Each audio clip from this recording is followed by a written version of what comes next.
Everybody is still talking about the debut of Aaron Sanchez. He made it last night. He retired all 6 Red Sox batters he faced, including a couple of strikeouts. Now it's time to take a look at the lineup for John Farrell's Boston Red Sox. They've lost 2 of the first 3 here, trying to salvage a split today. And Blue Jays, of course, trying to win the series.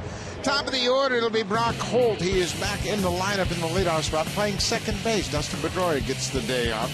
Down in the third spot, David Ortiz, 5 for 14, 5 extra base hits, 4 home runs, and 8 RBIs for Ortiz in this series. Stephen Drew, he too has had a good series, 3 for 11.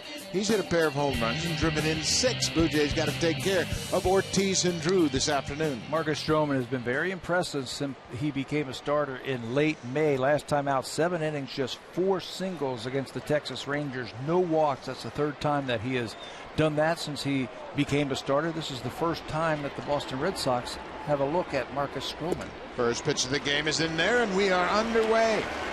It is a gorgeous afternoon here at Rogers Center. 20 degrees and a beautiful day. Billowy clouds up in the air, and there's a ball that's going to reach the seats. Stroman is ahead quickly, 0-2. Blue Jays had a good crowd on hand last night, 35,696 in attendance. Numbers against the East in 2 starts, a very good ERA. He's 1-1 in those 2 starts.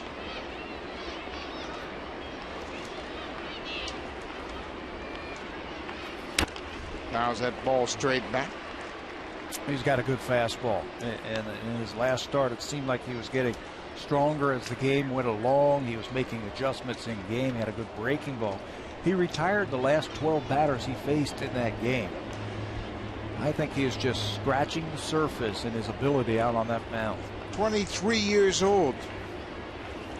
Upstairs, and Holt lays off.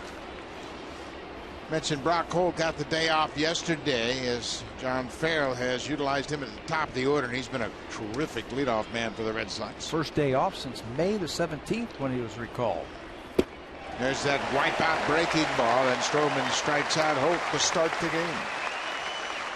A little bit different look for the Blue Jays in the outfield here this afternoon. Cabrera and Bautista in the corners. Ghosts in center field. Kawasaki, Reyes, Goins, and Francisco from third to first. And Diana Navarro will flash the signs for young Marcus Stroman. Anthony Ghost gets his 2nd start in 3 games in center field. They want to give Colby Rasmus a day off, and Ghost has played well. 353 over his last 5 games. 2 for 3 last night. Shane Victorino. He was the leadoff man in Holt's absence last night. 1 for 5 in that ball game.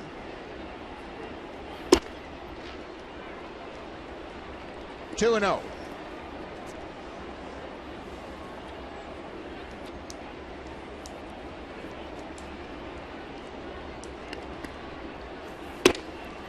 Three and 0. All 3 fastballs missing here to Victorino. Victorino singled and scored the first run of the ball game in last night's first inning. Danger lurks on deck, Big Papi. There's a strike.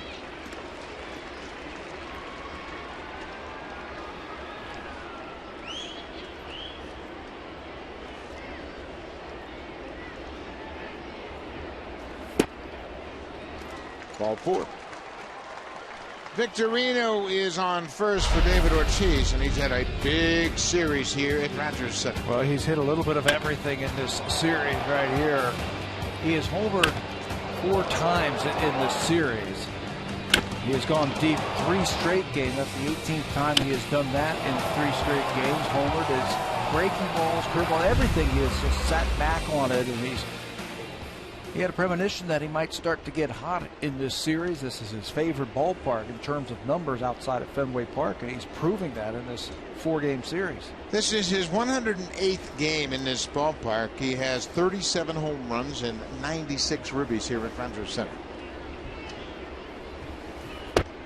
Stroman misses with that fastball. He's got to recalibrate and get that ball in the strike zone. We saw him do that in his last start against the Texas Rangers. If you remember that, it seemed like there was a very small strike zone, and he was nibbling on the corners early on.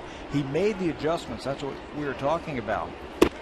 and he started pounding the strike zone. Did not walk a batter in that small strike zone. Yeah, it was a very tight strike zone. There's no question about it. But you're right. He didn't panic. He just made the appropriate adjustments and pitched a heck of a game. Ball and a strike to David Ortiz. Blue Jays playing the shift against the power hitter. Strike 2. There you see the defensive alignment. Reyes is at short. Brian Goins is at his natural position at second. It's Kawasaki, the third baseman. It's over between first and second.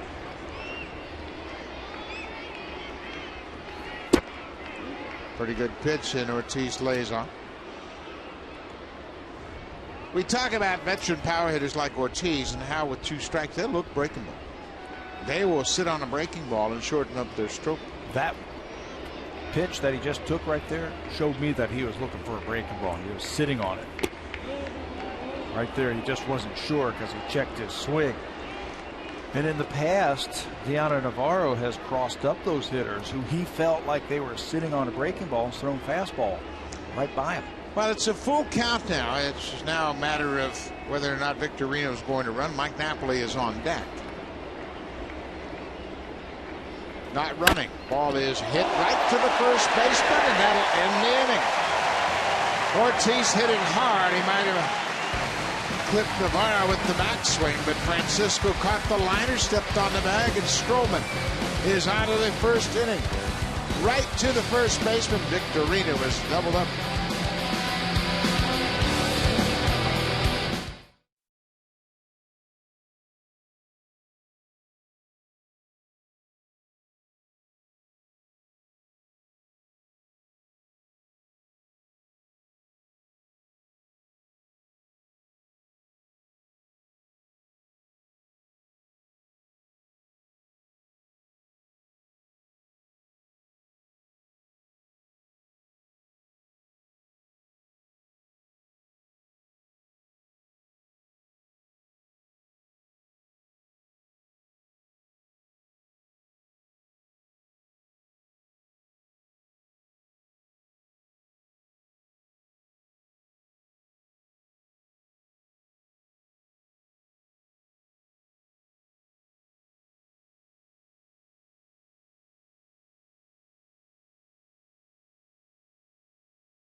So has Melky Cabrera in the 2 spot. Cabrera on his homestand, 10 for 23, over 400. And then Munenori, Kawasaki. How about the job Kawasaki has done? Makes no difference where you put him, where you bat him in the lineup. His last 11 games, he's hit over 300. Ruby De La Rosa, his 8th start of the season, won his 3rd game last time out against Kansas City. 7 very good innings, just 1 earned run for De La Rosa. Last season, he pitched exclusively out of the bullpen for the Red Sox after Tommy John surgery at the end of 2011. At full strength now here in 2014. There's a strike. It's 1-1 to the Blue Jays leadoff man, Jose Reyes.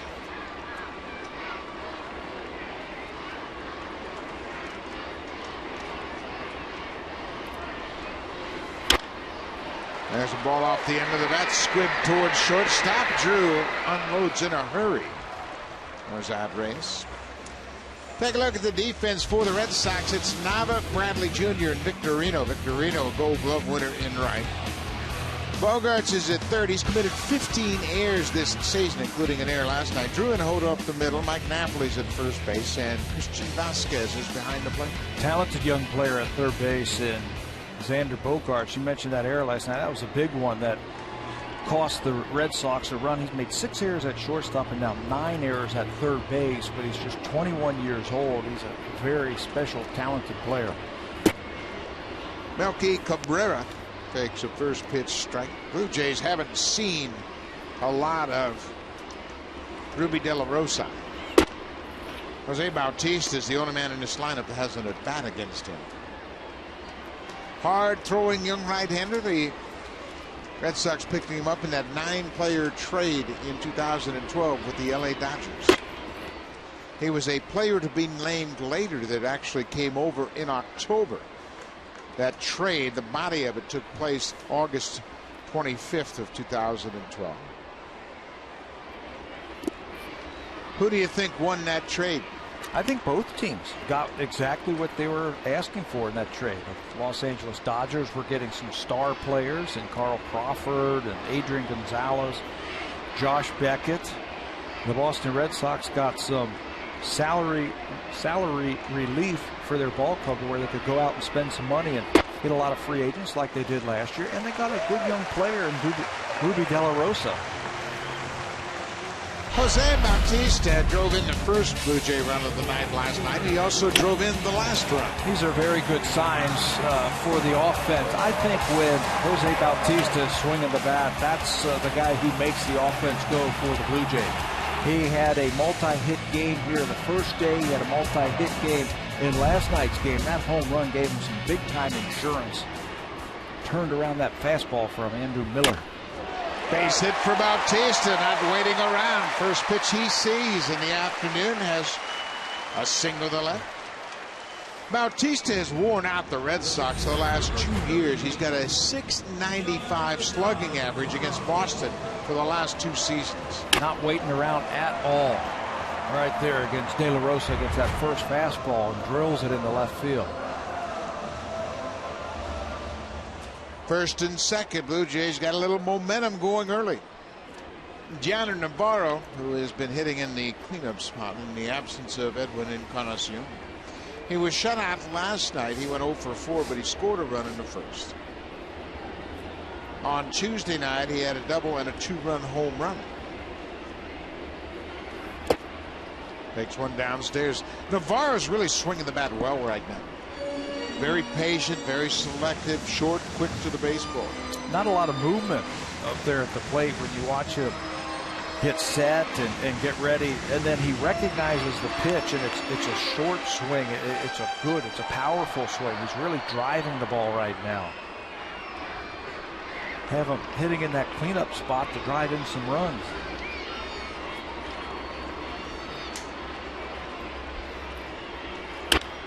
It's this one into the seats down the left side. Navarro is one of the few Blue Jays that has postseason experience, and he's really enjoying this current ride. Blue Jays are 3 games back in the AL East.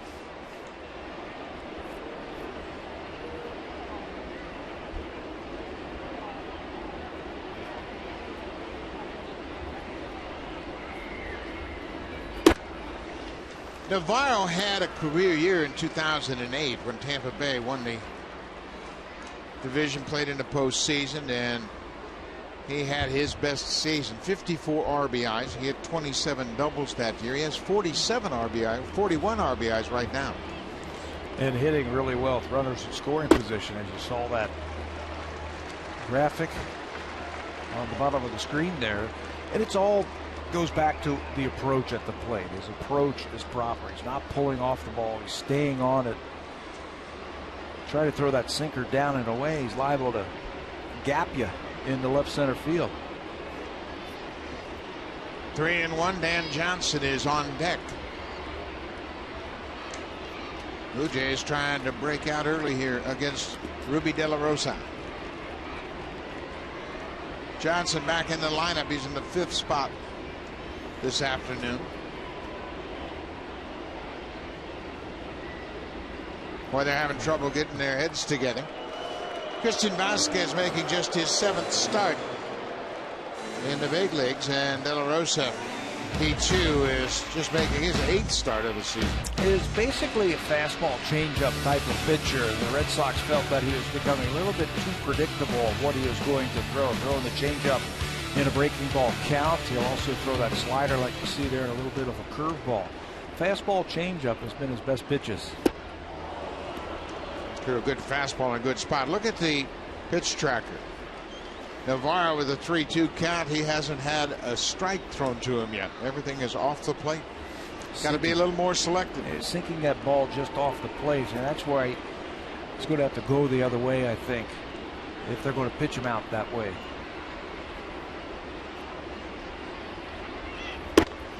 That'll load the bases. 2 walks in the inning. Bautista had the single, and Dan Johnson will come to the plate with the bases loaded.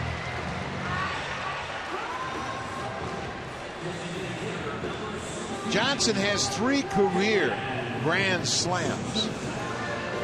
And before he will get the chance to bat, Juan Nieves, the pitching coach of the Red Sox, will come out and try to settle down his young right-hander, who does and has had bouts of wildness before. Last start for De La Rosa, mentioned that he threw 7 innings, gave up 5 hits and just 1 earned run. He was also pitching around 4 walks. So you have to be patient and make sure he gets it in the strike zone. He made his first start of the season on May 31st at Fenway Park, and he became the first pitcher ever with 8 strikeouts, no walks, and no runs in his first Fenway start. Got off to a great start this season. Johnson goes after the first pitch and lifts it over near the seats. Bogarts over at the wall, has room, and makes the catch. Johnson going after that first pitch, pops out.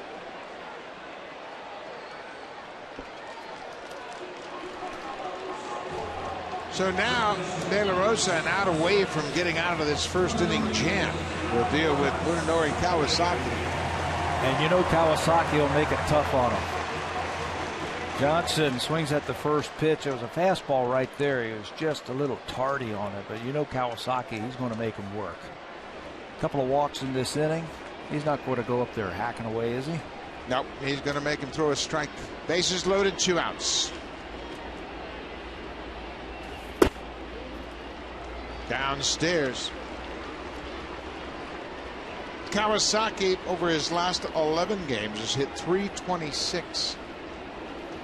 Melky Cabrera walked, Bautista singled, and Diana Navarro walked. Bases loaded.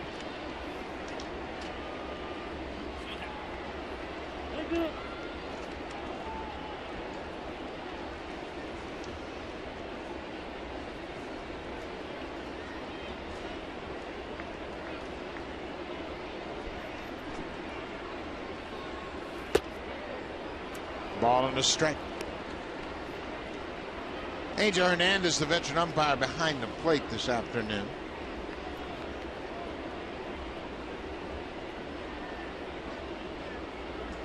Jays have won 6 of their last 8 home games. Way inside. 98. He's got a big arm. And it looked like the message from Juan Nieves was, hey, you throw upper 90s. Let's start using your fastball. Yeah, don't try to get cute. Let's go out and throw that fastball. They play him very shallow, Buck, in the outfield and around to left field. They don't think Kawasaki's going to pull that fastball.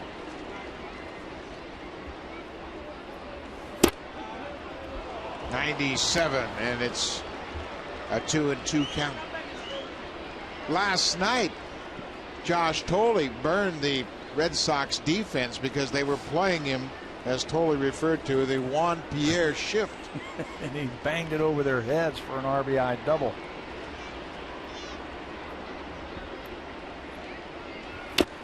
Fouled off the catcher's glove.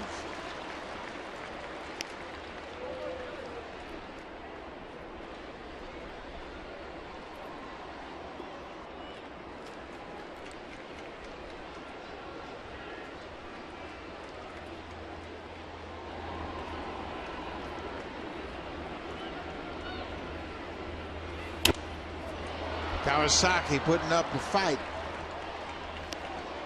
Christian Vasquez, just his 7th big league start. Look at him reminding De La Rosa, use your head now. Remember what Nieves just told you. Use that fastball. Yeah, be smart. They are challenging Kawasaki, trying to knock the bat out of his hand.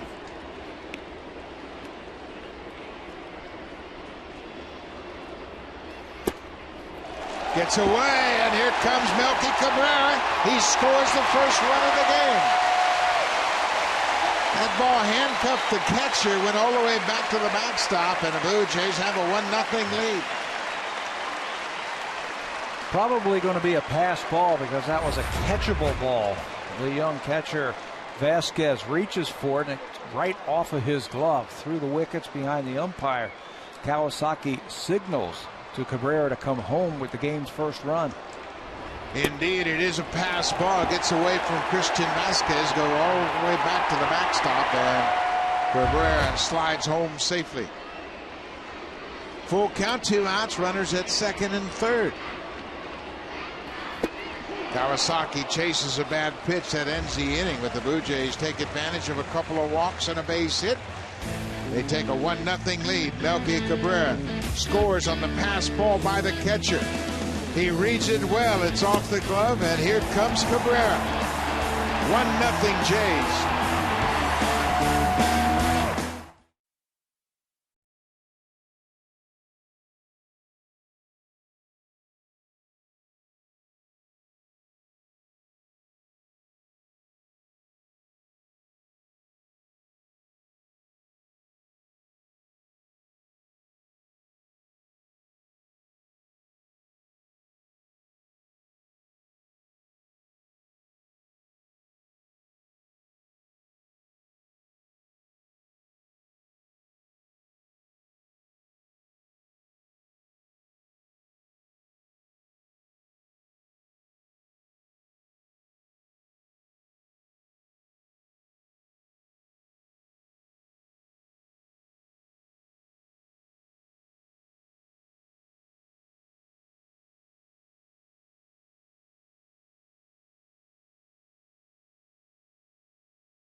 Every angle of the Toronto Blue Jays. Breaking news, photos, videos, and tweets. A one-stop shop for everything Blue Jays. The Blue Jays Rundown.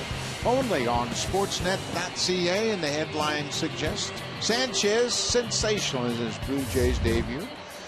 China Viti chronicling the Major League debut of Aaron Sanchez, who's kicking back in the Blue Jays bullpen this afternoon. He pitched 2 terrific innings last night. Yeah, and it was explosive, electric stuff. I asked John Farrell this morning, who knows a little something about young pitchers, and I said, what's your take on Sanchez, which you saw last night? And he said that was free and easy and a lot of movement on it.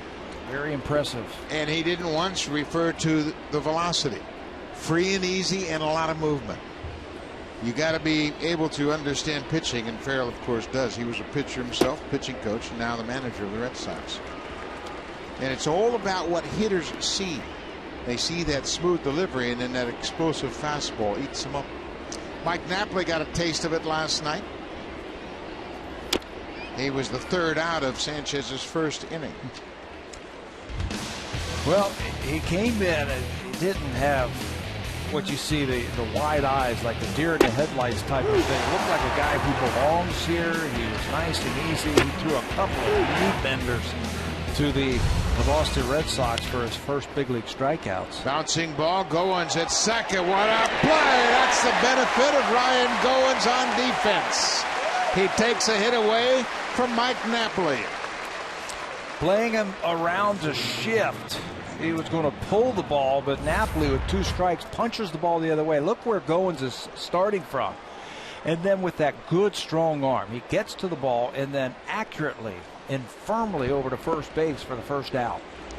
Goins has the range of a shortstop and the arm strength of a shortstop playing at second, and his Buffalo teammate appreciates the fine defense. His value, Ryan Goins' value, is right there with the glove. He has saved so many runs, turns the double play. Should play every day at that position. He's pretty good. One out. Daniel Nava takes his strike. It was suggested yesterday during the media scrum by John Gibbons that when Brett Lawrie comes back, he'll play third base. Not going to move back and forth, and they want Lawrie back at third. They anticipate Goins will continue to play at second. Then you have your best defensive infield, and I think that's what John Gibbons is referring to and talking about. Pitching and defense going to win you a lot of ball games. Nava is late on that breaking ball, and he's behind 0-2. Blue Jays won 2 of 3 against the Rangers. They're trying to win 3 of 4 against the Boston Red Sox here this afternoon. Then they'll head out on a tough road trip. New York, Boston, Houston, 10 games. Pretty good pitch. That's a good pitch. That two-seamer, Marcus Stroman has always had that two-seamer. They adjusted his grip just a little bit, and he's starting to use that against the left-handers to lock them up on the inner half like that.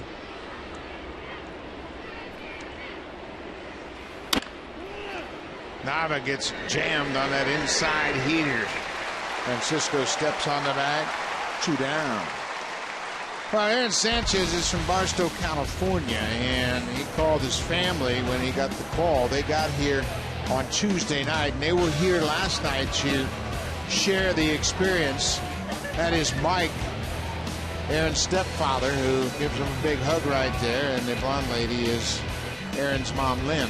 She is very proud, and Aaron is her baby boy, and the family got to share the experience right here at Rogers Center last night. Nothing like it when you make your big league debut. Then you can relax, kick your feet up in the bullpen, taking some sun and taking a ball game. And then watch your buddy pitch this afternoon. Stroman and Sanchez are very close. They, of course, have worked their way through the minor leagues together, and everybody is talking about this tandem. And you throw in Drew Hutchison, just 23 years old, 21-year-old Daniel Norris, and the future is very bright. Keep these guys right here. Keep them intact. Right back to Stroman. Takes his time, and easy inning for Stroman. He got helped out on a terrific play by his second baseman, Ryan Goins.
Jose Cuervo, the world's best-selling tequila. Have a story with Jose Cuervo. Good start to the afternoon for Marcus Stroman. First batter he faces is Brock Holt. He's going to strike him out with a curveball. Watch how he can really spin that thing. That's slow motion, and it's really spinning hard. Gets underneath the bat. Batter's hitting to 182 against that curveball against Marcus Stroman. It's a very interesting grip. That looked like the spike grip that we've talked about before, where he can really pull that ball down. Juan Francisco hits it high and deep into the outfield. Jackie Bradley Jr. gets there and misses the ball. He jumped at it, pops right out of his glove, and Francisco is headed for third.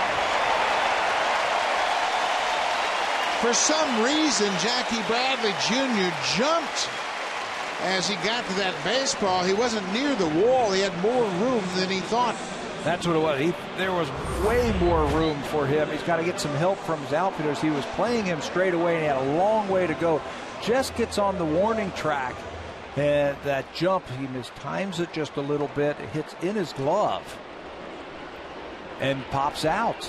I think he was expecting himself to hit the wall, but he doesn't, and it's a triple. It is a triple, a second triple for Francisco this season, and the infield is halfway in. Ryan Goins, he hit a triple last night, drove in a big run, put the Blue Jays out in front 5-4. He had the game-winning hit. He's also made a fine defensive play here this afternoon.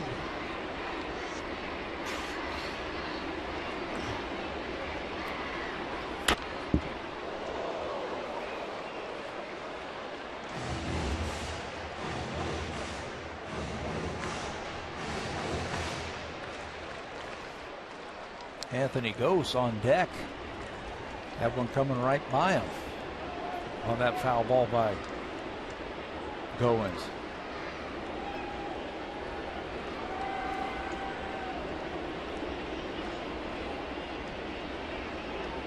Ball on a strike. Upstairs. Now it's 2-1.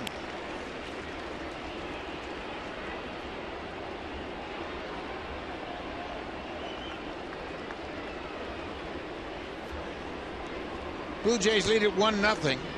Francisco at third with a leadoff triple.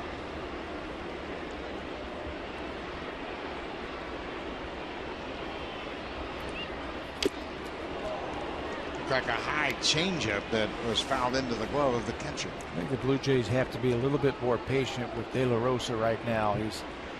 He hasn't gotten into the strike zone very consistently. And you're going to help him out by swinging at these borderline pitches. De La Rosa made 12 starts in the International League while he was at Pawtucket, but he didn't pitch against Buffalo.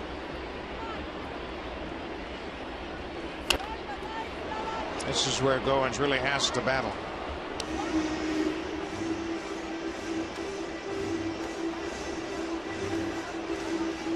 Got to put it in play. Trying to make the adjustment at the plate. He's choked up just a little bit. A little bit more back control.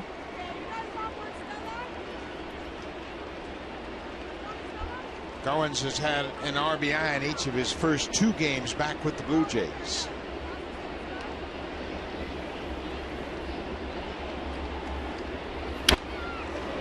Good job. He gets on top of that 98-mile-an-hour heater and spoils it.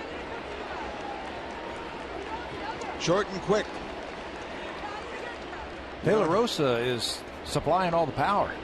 You just have to make sure that you get the ball out in front. 2 balls and 2 strikes.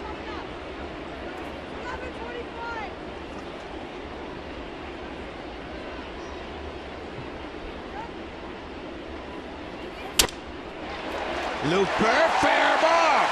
Francisco will jog in, and Goins is headed for second. He'll get there with an RBI double. 3 straight games with a ribby for the Blue Jays second baseman. That is what you call plate coverage right there for Ryan Goins. He was in swing mode. A couple of pitches that were up, and it looked like De La Rosa tried to go down with a changeup, and Ryan goes down and gets it right off of the end of the bat. Plate coverage, he's able to cover that outside part of the plate just over the head of Bogarts, who was in. If he's playing back, he makes that play. It's an RBI hit. Fourth RBI of the season for Ryan Goins. Francisco scores after hitting the triple. Anthony Ghost bunts it, but bunts it foul. 2-0 Jays. Boy, if the Blue Jays can continue to get production from the bottom part of their lineup, they'll be thrilled. Ghost with a couple of stolen bases last night. Excuse me. Well, he had 2 stolen bases and got caught stealing third in the fourth. Goins was a factor with his triple, and Anthony had a couple of hits in last night's game. Josh Tolley was on base 4 times out of the 7th spot in the order. Kawasaki hitting 6th, had a single and a sacrifice bunt.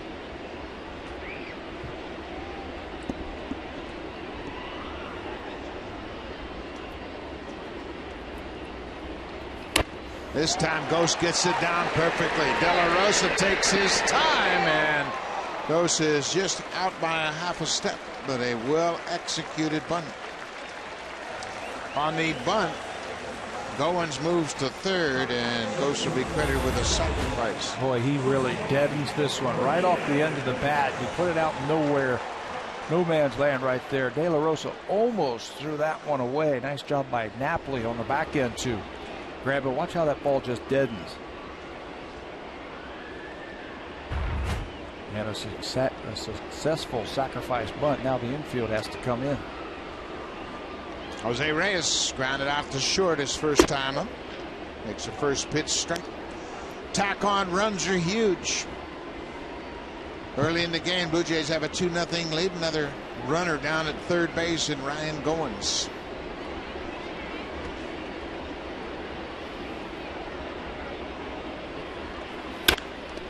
Right back to the pitcher, and De La Rosa will throw it to first, and Reyes is retired. 2 down. Blue Jays on Sportsnet. Brought to you by the 2014 Honda Civic, Canada's best-selling car 16 years in a row, and the official vehicle of the Toronto Blue Jays. And by Home Hardware, homeowners helping homeowners with expert advice.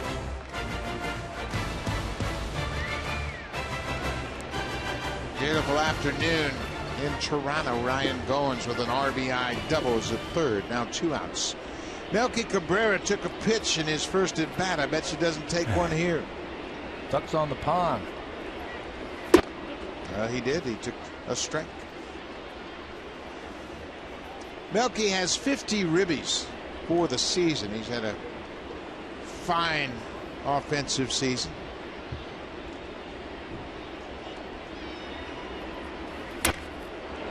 Breaks his bat, hit that right off the end of the bat and chipped a chunk out of the barrel of it. I was talking to Kevin Seitzer the other day about Melky Cabrera, and says he is having the type of season he had when he was with Kansas City, had the career year with the Royals when Seitzer was the hitting coach. That year he drove in 87 runs. He's got an excellent chance at matching that number. He says he's very disciplined, very professional. He does his thing every day. Takes his swings in the cages. He's the same guy every single day. He is 10th in the American League in batting average, hitting .307. Started this game. 0-2, 2 outs. They wanted that a little bit higher, and Melky fouled it back. It was right there. For Melky, you never see the highs and the lows of some other players where they're extremely hot and then they're extremely cold. He is right where you want to be. Consistent every day. Give me good at-bats, 4 every single day.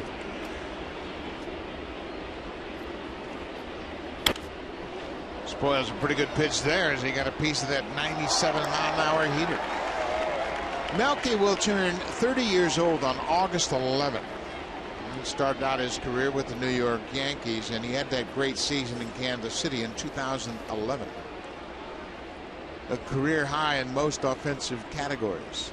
200 hits, 201 hits. The only time in his career that he's had 200 hits. He had 305 that season with Kevin Seitzer in Kansas City. Then he went to San Francisco, and with the Giants hit 346. He was leading the National League when he was suspended for failing a drug test.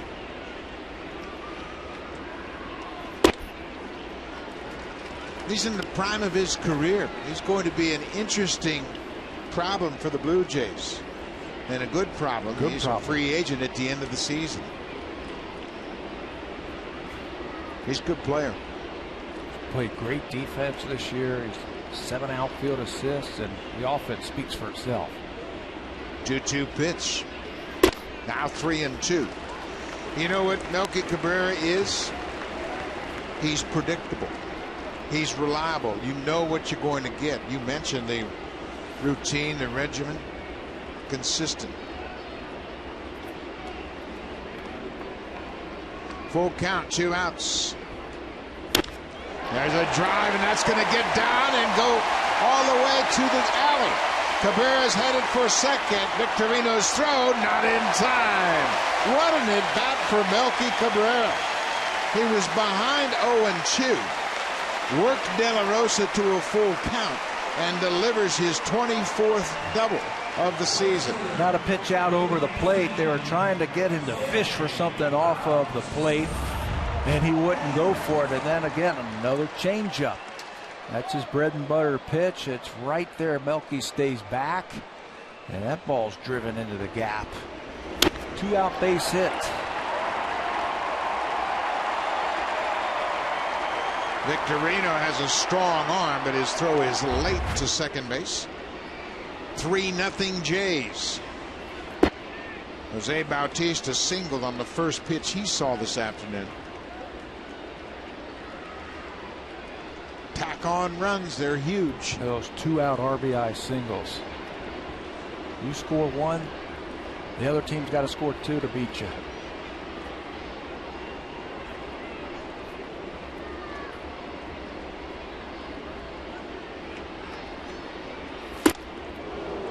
Bautista with a home run cut. The Red Sox came into this series having won 4 straight. They won the opener on Monday night to make it a 5-game win streak and have lost the next 2 games. Bautista tried to check, and he did, according to Billy Vanover, the first base umpire.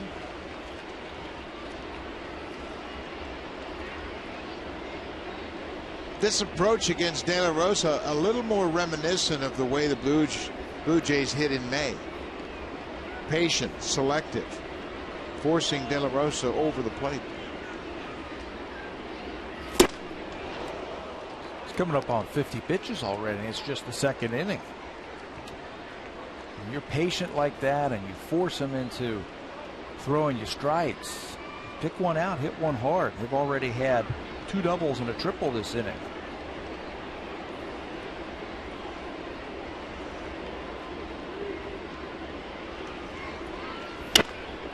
Bautista gets to that inside fastball. The Red Sox hitters have a phrase they like to use. It describes their approach. They call it getting to the belly pitchers. They want to get to that soft underbelly of the opponent's bullpen. That's why they take so many pitches. That's why they try to elevate that starter's pitch count, get him out of the game. Those are the middle relievers that they're talking about.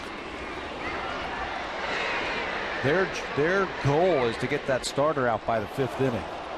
And then you get into that middle relief, which is, for most teams, a weakness in the pitching staff. They aren't good enough to be starters, and they aren't good enough to pitch at the end of a rotation or the end of a ball game. Yeah, they're the 11th, 12th, or 13th pitcher on a staff. So you try to get to that part of the bullpen as quick as possible.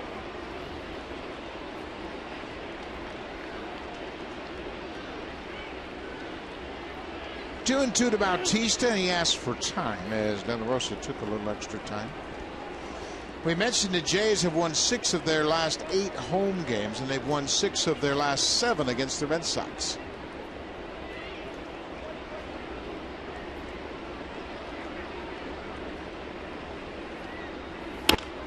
Ground ball. Bogaerts will go to third and put the tag on Melky Cabrera, and he might have stepped on Cabrera's hand. Melky Cabrera moving on the ground ball to third. Looks like he got stepped on as he's tagged out at third base. Bogaerts, not wanting to make the throw across the field, tags Melky Cabrera, an awkward slide into third.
Blue Jays on Sportsnet.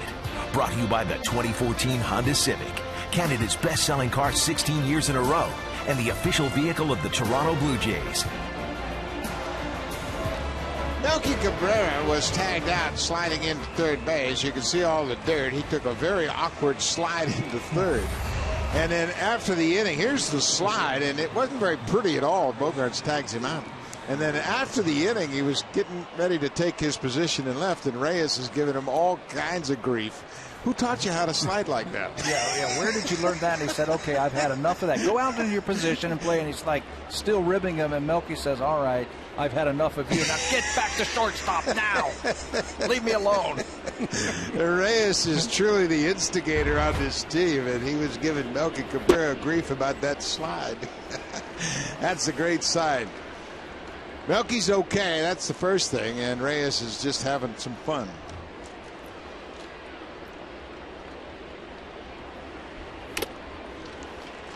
Bogaerts fouls that one off Navarro. I'm not sure where he got hit, but you can see Melky Cabrera is getting some attention on that hand that he jammed as he slid into third base. He slid and stuck right in the dirt, and that hand rolled up underneath him. And then there was Reyes right there to start the ribbing. You've been through that before. That's a good part of the game, good part of being teammates. Look at, he's still getting on him.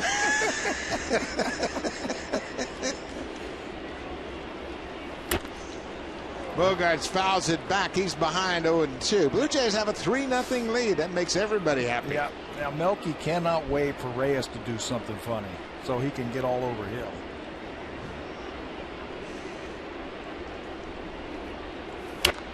Another pop back. Yeah, if you're the ribber, you've got to have thick skin. Because you know your teammates are waiting for you to do something goofy.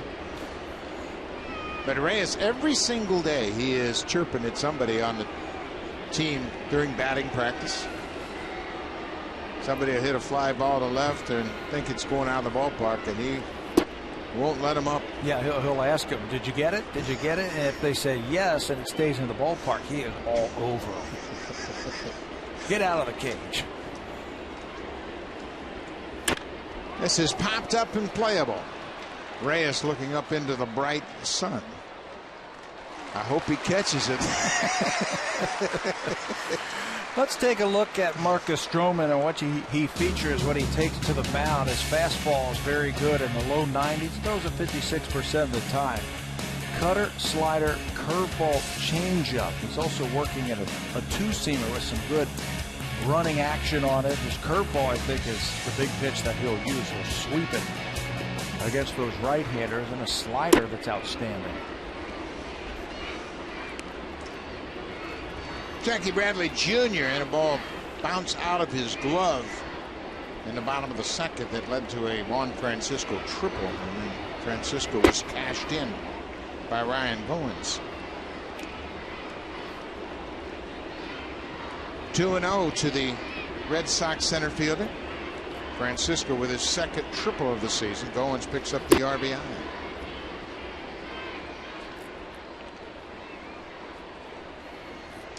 Again, Stroman dealing with a conservative strike zone, and he's going to have to make some adjustments.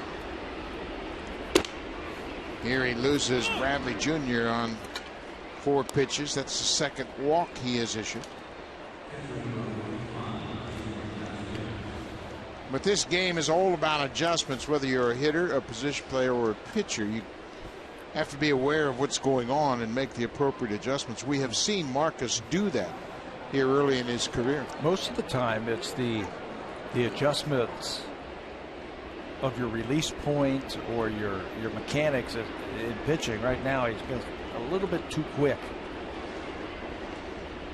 Tried to rush through that at bat against Jackie Bradley. 3-0 Blue Jays. Number 9 hitter is the catcher, Christian Vasquez, and Navarro is going to go out to the mound. This is part of the value of Deanna Navarro, a veteran catcher that's going to go out and talk to young Stroman. Recognized something that was creating problems with his control. Navarro is now 30 years old. He's got over 7 years of big league service, and as we mentioned, he's been on a postseason team. He can see when something's just a little bit out of whack, like maybe you're not staying over the rubber, pitching rubber as long as you can, or you're flying open a little bit too quickly.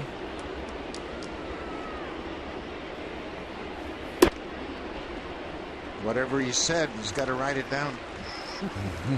Use it next time. Ball and a strike. Christian Vasquez is 23 years old, facing 23-year-old Marcus Stroman. Chances are these two are going to face each other a lot in the next several years.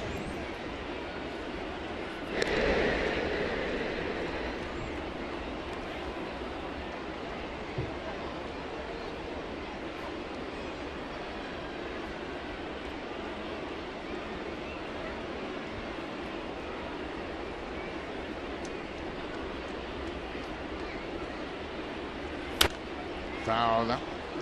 Had to reach for that pitch. It was outside. Stroman pitched a game against Pawtucket early in the season in April, and they hit him hard. That's the AAA affiliate of the Boston Red Sox.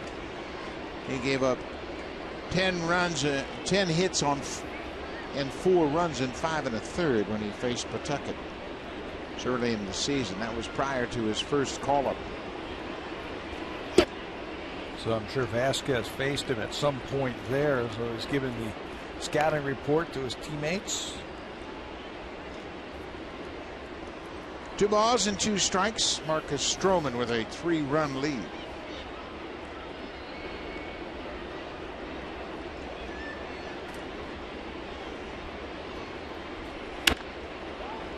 That's going to be into the seats. Well, the Blue Jays need to win this game. They will have taken 3 of 4 against Boston. They won 2 of 3 against Texas. Give them a 5-2 homestand and some momentum as they go out on the road. That's the important thing. Momentum heading on a tough road trip. You know, there's so much talk about trades this time of the year with the trade deadline looming on the 31st of the month.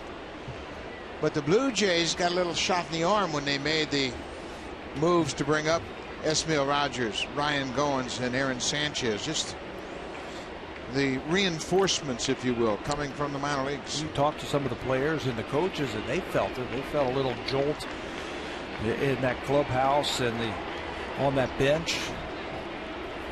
The excitement of new players coming up here to try and help them win. Happens all the time in baseball. It could be something minor, it could be something major. It just changes the outlook of the players. You just never know who's going to catch lightning in a bottle. It might be Aaron Sanchez. It might be Brian Goins. There goes the runner. The ball is popped up. Playable over near the seats. Francisco never got to the wall. If he gets to that wall, he's got a chance to lean in. Maybe he can make a catch, but he kept drifting with it. He was battling the sun. It's a bright sky here at Rogers Center. He got the glasses on, but if he gets to that wall quickly, then he might be able to lean in into the seats. But you can see he's kind of feeling for that wall. And that ball didn't hit that deep. No, it didn't. You described it perfectly. He just drifted to that ball. He could have come around in front of those seats also and made that catch. There goes the runner, and the ball again is popped up. Things are kind of getting jammed up in the American League East. The Yankees won a rain-shortened game last night in New York. Blue Jays won, of course. They kept pace with New York. Baltimore walked in a run in the 8th inning against the Angels last night. They've lost, so the Yankees and the Blue Jays gained the game. The Rays continue to win. They have won 7 straight in 8 of their last 10. They beat the Cardinals 2 straight. In St. Louis. This is on the ground. Kawasaki gathers himself, goes to first. Jackie Bramley was running on the pitch, so he moves into second. 2 down. The Rays are off today. They had Monday off, and now they have Thursday off. They will open up tomorrow night against the Red Sox in St. Petersburg. And if you like left-handed pitching, you might want to travel down to St. Pete. John Lester will open up against David Price in the first of 3 in St. Petersburg.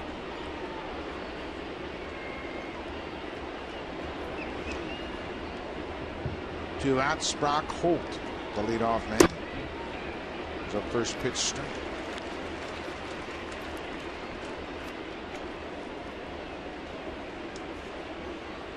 Baltimore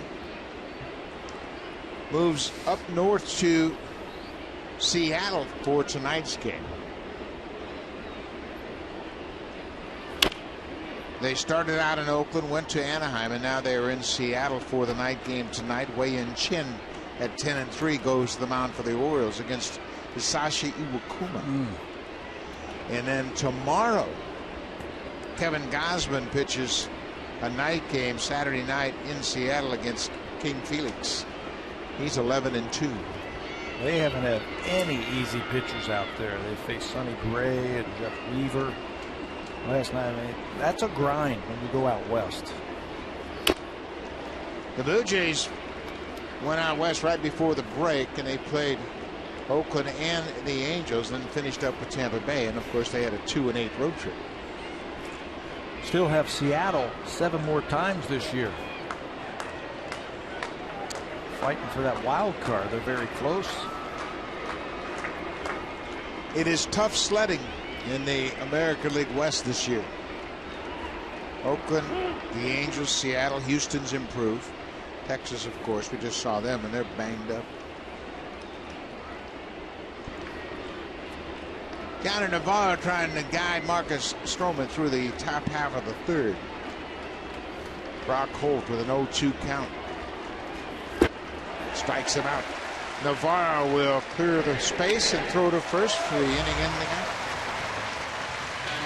Red Sox get a runner in scoring position, but they strand him.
Pizza. Saturday, August 9th, the Blue Jays will take on the Detroit Tigers. Game time is 1:07 p.m. There are special kids' prize tickets in the 200 and 500 level outfield seats. After the game, kids 14 and under can run the bases just like the pros. They call the Blue Jays 416-341-1234 or log online at BlueJays.com to order your tickets for the next Junior Jays Saturday. Saturday, August 9th, the Blue Jays and the Tigers.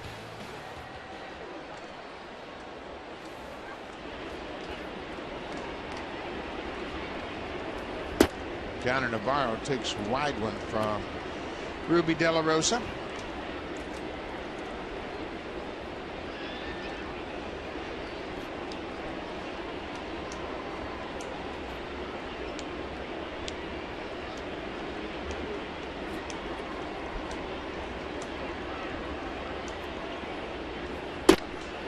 Two and 0.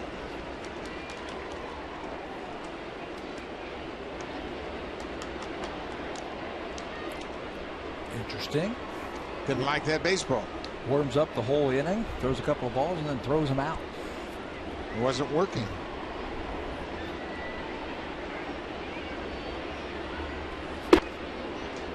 Right on the corner. De La Rosa is from Santo Domingo, Dominican Republic. Mentioned he is 25 years old. He came through the Dodgers system, and he was a highly regarded prospect for LA. There's a base hit to right for Navarro.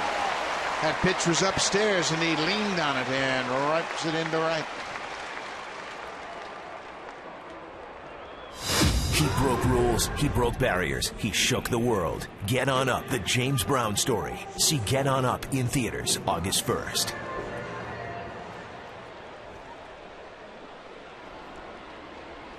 Beautiful afternoon. Blue Jays will leave after this game and fly to New York to get ready for their weekend series. Friday night, Saturday afternoon, and Sunday afternoon. Dan Johnson popped out with the bases loaded and 1 out in the first. After the walk to Navarro, he went after the first pitch. And if you're Dan Johnson, don't you have to bunt here? Square around there in that shift. There is nobody, and I mean nobody, on the left side of the infield. All he has to do is just push it by De La Rosa, the pitcher, and you'll have a base hit. You might even be able to get Navarro at third if you bunt it right down the line. You see where Nava is in left field. I don't know Dan that well. I know he's a guy who can hit some home runs. Don't know if he's a good bunter, but you got to take a shot, don't you? Well, the only thing I would suggest against that would be the fact that you're down in the bottom of the order. You got Kawasaki, Francisco, and Goins behind you. And I know they have clicked so far today. This is another pop-up. Bogarts was at shortstop. He gets there and makes the call, and Johnson has popped out twice so far. Both to the third baseman. Just a suggestion. Yeah, well, it's not a bad idea. Just looking out there, you're always thinking about base runners, and the pitcher is on the ropes right now. Another base runner wouldn't hurt. Well, if you do that, say Johnson did bunt, then it's first and second. Kawasaki can bunt, then you've got second and third with 1 out. Kawasaki can walk. The guy's got a great eye and really makes pitchers who are in trouble. De La Rosa hasn't been real sharp. Maybe he walks, and now you have the bases loaded and nobody out.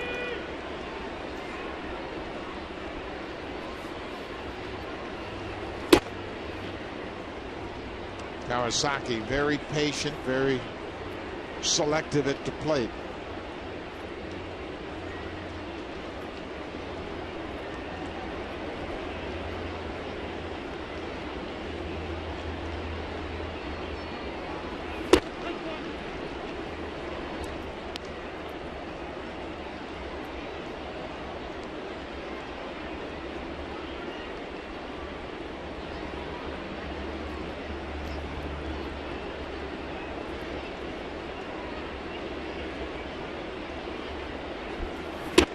Inside, it's 2 balls and a strike to the Blue Jays third baseman. Jays have 3 runs on 5 hits.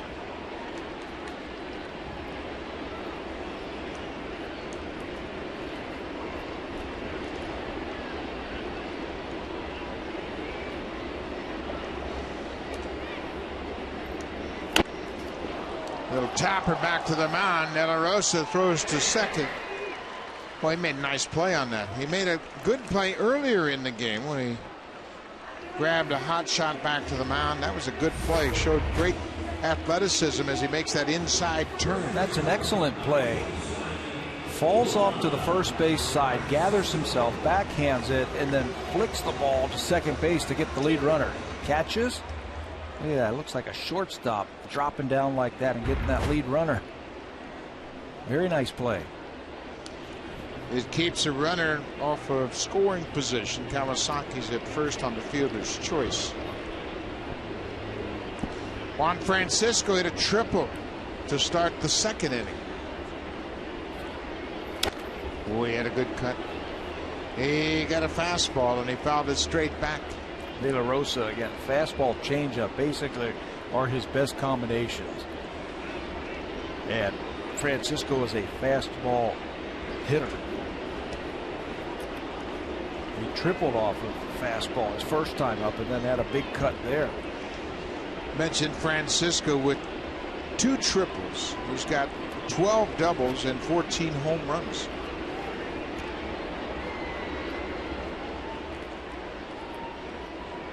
Got a .498 slugging average coming into this game. But lately the strikeouts have really jumped. A lot of pitchers out of the strike zone. And you ask him about, they said, I just have to be a little bit more patient. I just have to swing at strikes. He's averaging a strikeout every 2.25 at bats.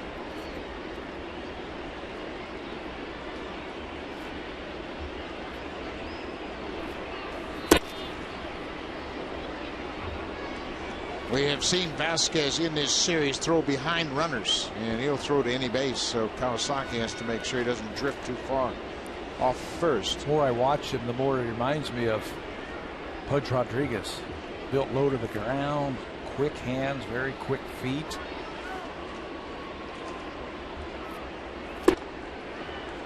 There's that borderline pitch that Francisco has chased.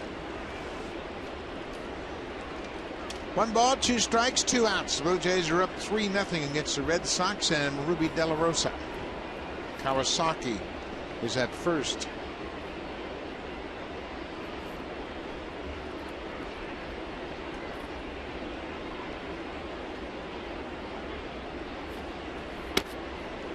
Up and away. Now it's 2-2.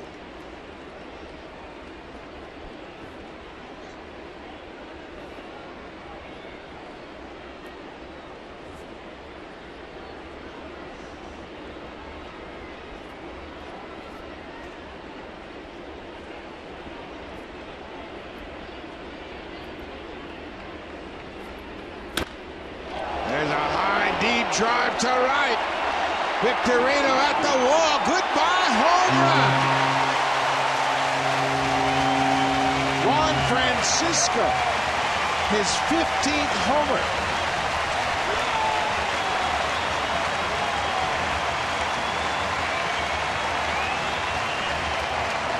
He's got the 2 tough ones out of the way early. Triple and the home run. If you're thinking about a cycle for Juan Francisco, the Blue Jays have been all over Ruby De La Rosa's changeup. That looked like another one right there. Navarro singled on a changeup to lead off this inning. That looked like a low changeup. Smoked high and deep to right field by Francisco. His 15th homer. His career high is 18. He hit last year between Atlanta and Milwaukee. This is a tough pitch. Boy, he goes down and golfs it. See his head? His head was right down on that ball. And he's certainly strong enough. Muscles that ball high and deep.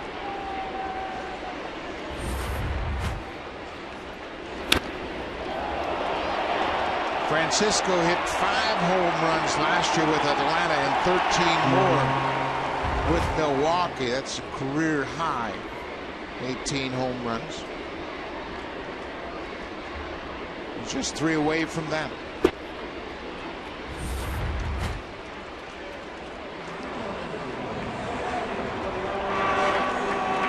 Everybody has their own little salute.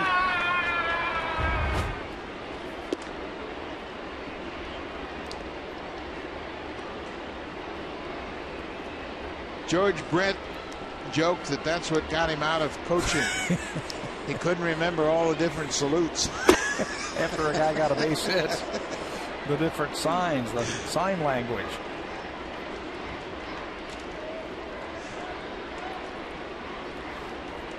But everybody has a unique salute, a unique handshake. Owens hits it to the second baseman, Rockhold. The inning is over, but the Blue Jays have scored in 3 straight innings. Capped off by a 2-run home run. Juan Francisco, his 15th of the season. RBIs number 36 and 37.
Presented by McCarty.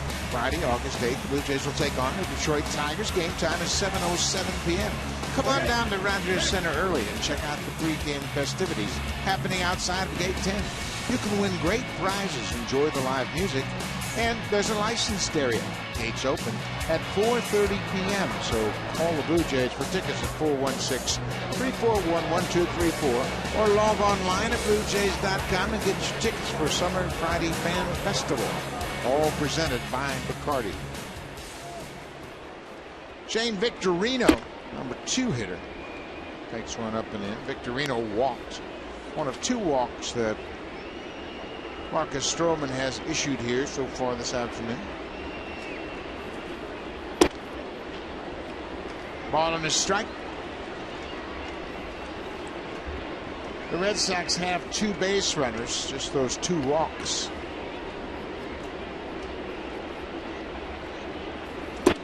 Victorino didn't want to, but he did. Went all the way around.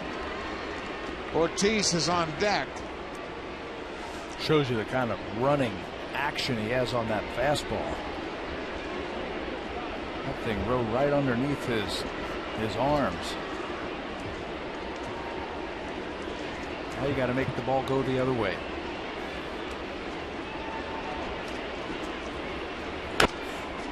Victorino reaches for it and fouls it off.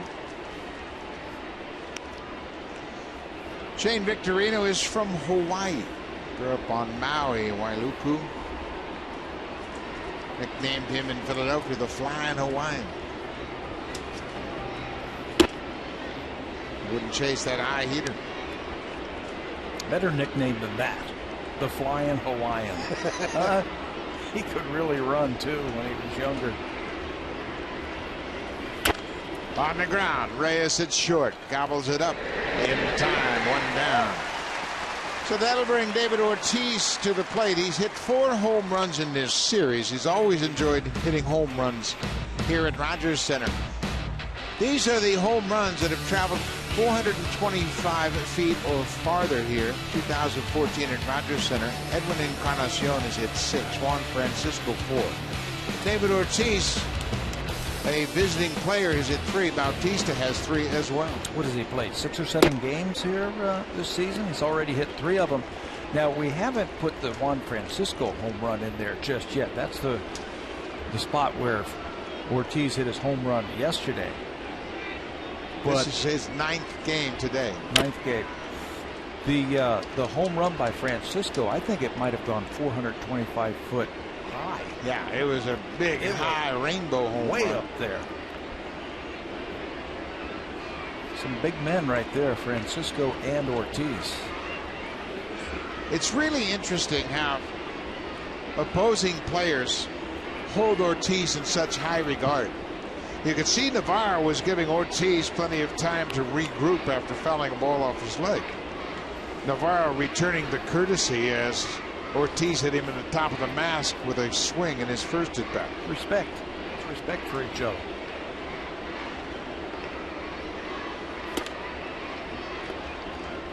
Wasn't always the case. That is my first baseball cap.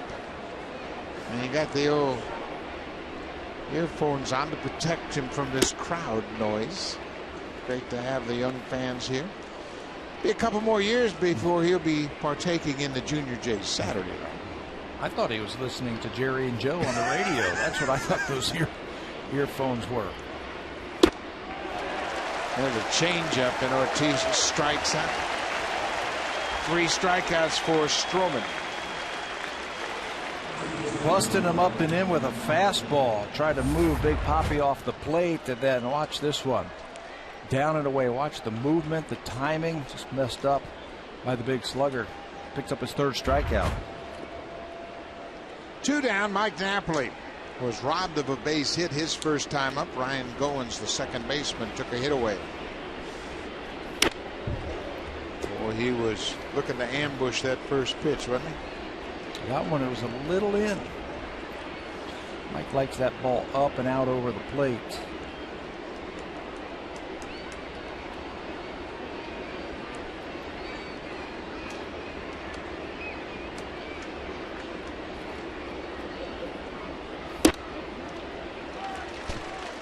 Stroman's made the adjustment. Pounded in there right on the corner. There is Jerry Howarth and Joe Siddle, and that's probably what that young guy's listening to. No, can't be. How about back-to-back strikeouts for Marcus Stroman? 3 up, 3 down. Victorino, Ortiz, and Napoli go down in order. When we come back, Anthony Ghost will lead things off, and back to the top of the order, the shortstop Reyes, Melky Cabrera with his 51st RBI of the season earlier.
Our guest of TD While over in the Jays Care Community Clubhouse are folks from the Fresh Air Fund. Welcome to the ballpark. They got their banner out.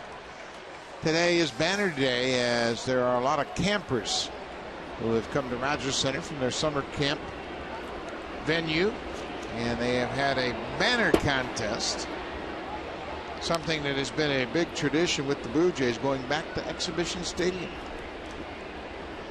Scott Carson, our great stats man, won second place when he went to Banner Day as a kid. I can only imagine what that banner looked like. Yeah, what did you make? What did you make? Rico Cardi, a picture of Rico Cardi. Nice. Oh. The Big Mon. The Big Mon. So yeah. It was the CN Tower and Rico Cardi together, and you said the Tower of Power. Nice. Wow. Finished second, huh? I always loved Banner Day. I mean, the creative guys who got things together. I mean, it goes way back. Yeah, it does. I can remember seeing Banner Day at Candlestick Park when I was a kid. But you can see all of the various camps have gotten together to make their big banners. How about Toronto will knock your socks off? How about when they would let them parade on the field before the ball game with their banners? That's what I remember at Exhibition Stadium. Anthony Gose drops another bunt down. De La Rosa bare hands and throws in time. Gose a little bit too close to the pitcher. He had a sacrifice bunt in the second. John Gibbons is going to come out of the dugout as Anthony Gose heads back to the dugout. Gibbons going to have a chat with Larry Vanover as the bench coach DeMarlo Hale waits on the results of the video in the Blue Jays clubhouse. You know, when Anthony gets that part of his game down, and it should be a big part of his game, as you see Hale wave him off, that ball in the air and plenty of time to get him at first base. That was a bunt back to the pitcher, and look how close he made that play. He's in the air. It's bang, bang at first base. All he has to do is make De La Rosa take one more step for that ball, and he's out. Or, excuse me, he's safe. And it's such an important aspect because he has the speed. And then once he gets on base, he can steal. Reyes takes a strike. Jose is 0 for 2 so far. A couple of ground outs. He hit the hot shot back to Ruby De La Rosa in the second. De La Rosa made a nice play on a one-hopper right to the mound. Saved a run. We're at third base, less than 2 outs, infield in. That ball's heading to center field. There's a base hit to center field for Reyes. Reyes now has hits in 14 of his last 17 games. Not trying to do too much with that ball. 2 strikes. De La Rosa makes a mistake. 2-strike fastball. They wanted it up, and it was right down the middle. Reyes not doing too much with it, just bangs it back through the middle. Now he's a threat to steal. Reyes has 19 steals. He's only been caught once. He stole second on the back end of a double steal here on Tuesday night.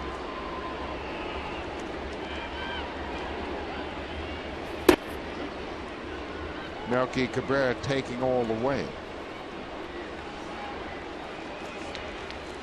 Cabrera came into this ball game 10th in the American League in batting average. He is second in hits to Jose Altuve of the Astros. Melky is 5th in multi-hit games with 37. He's all over the leaderboard in the offensive categories. There's a drive to center. Jackie Bradley Jr. got a good read, and Reyes is going to be doubled up. Jose Reyes. Now Cabrera can turn the tables on Reyes. Melky said, don't you remember how many outs there are? We'll go to the 5th. Blue Jays have a 5-0 lead. Now it's time for a Blue Jays Central update. Here's Jamie Campbell and Greg Zahn.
Afternoon.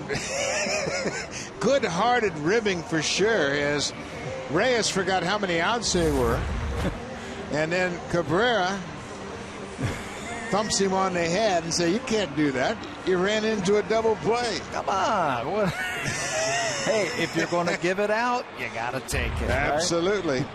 Right? Reyes got on Cabrera for an ugly slide back in the second inning. He tried to slide into third and looked like a train wreck.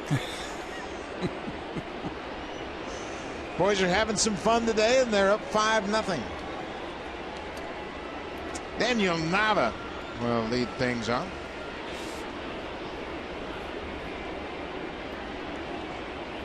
Breaking ball down and in for a ball.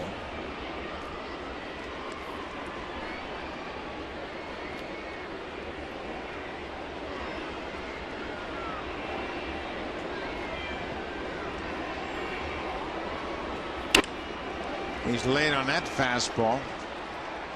Stroman, that last pitch was 90 miles an hour, but he put breaking ball in the mind of Nava, and he was a little bit late. He's got a nice mix of pitches. Yeah, he's got pitches that are developing also. They're trying to work the changeup a little bit more, especially to the left-handers. That looked like one right there. Tricky hop for Goins. He throws out Nava. One down. When you look at Marcus Stroman, this is his 10th start since he moved into the rotation. And take a close look at this. Rookie starters ERA minimum of 9 starts. Stroman is better than Masahiro Tanaka, who's currently on the disabled list, and Tanaka got off to a great start. Colin McHugh of the Astros, Yordano Ventura of the Royals. Those ERA numbers are strictly as a starter. Yeah, Marcus started the season as a reliever with this ball club, so you take those out, use the starters. Tanaka's getting all the ink, so is Ventura, because he can throw triple digits, but Marcus has outpitched all of them. Stephen Drew tapped out to the pitcher, his first time up. 1-3 on the ground out. That ended this second inning.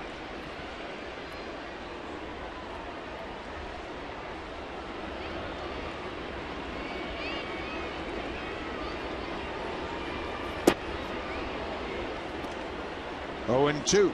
Excuse me, 1-2 now to Drew. That ball was just off the plate inside. Well, that's good idea right there. That'll set up his breaking ball if he wants to go there, down and into the left-hander. Where was that? I don't know. Looks like it's 4 strikes and it's a 2-2 count. You know, and look where all of those pitches are. 4 quadrants of the strike zone, all on the edges. In, out, up, and down. Exactly what you want to do as a pitcher. Be able to control all of those parts of the strike zone. And he hasn't left one pitch over the heart of the plate. Full count, 1 out.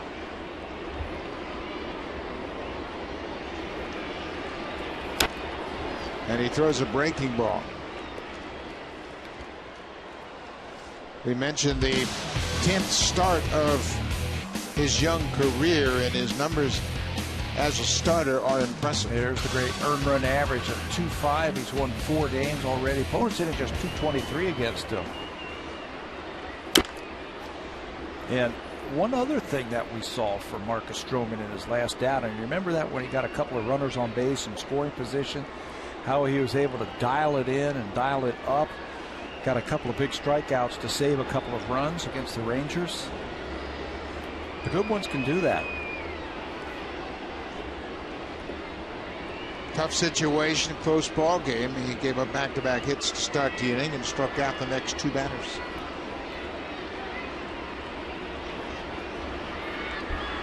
Another 3-2 pitch. Strike 3 called. He filled up the strike zone with strikes. Let's check in with Jamie Campbell.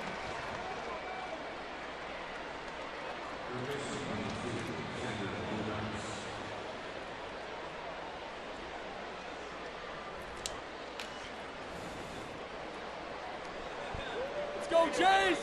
They had a terrible thunderstorm move through New York last night. The grounds crew couldn't get the tarp on the field. The game was called after 5 innings. I think they had an hour and 49-minute rain delay, but it was torrential rains, and things are much improved there this afternoon. That hit at the perfect time for the Yankees, didn't it? They just took the lead, got the 5 innings in, and all of a sudden it rained, couldn't get the tarp out on the field. And the Yankees ground crew, they really struggle with that tarp.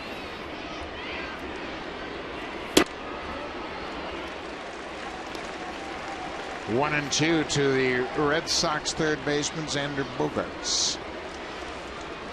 He was looking for a breaking ball right there. Still looking for it.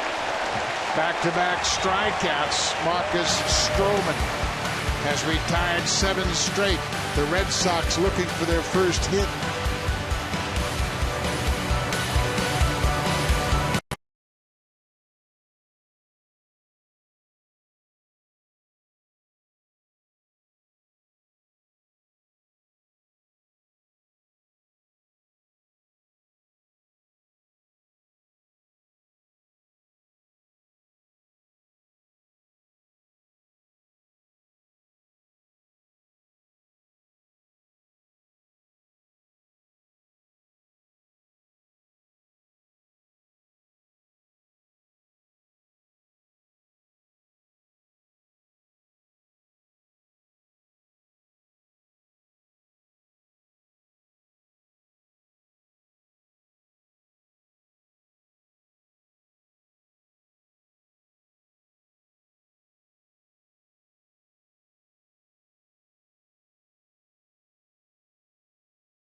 Mark Band. You can get yours today at Rogers for just $24.99 when you upgrade or switch to select new Android phones on a 2-year share everything plan. So stop by Rogers today and pick up your Sony Smart Band.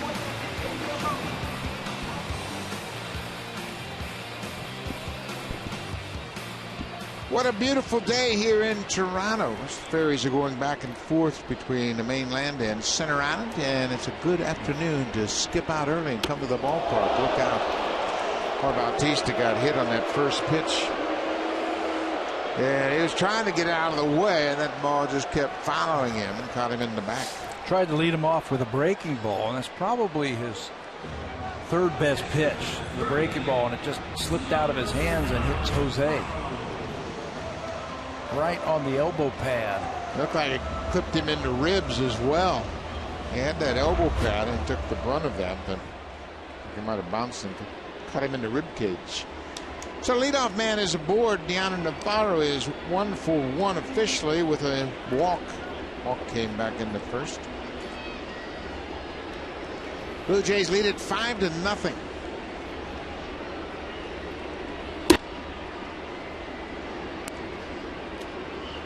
Blue Jays have shown a lot of focus lately. They had a 17 strikeout game in the first game against Texas and came back and won the next 2 to win the series. They got beat 14-1 in game 1 of this series and then won the next 2.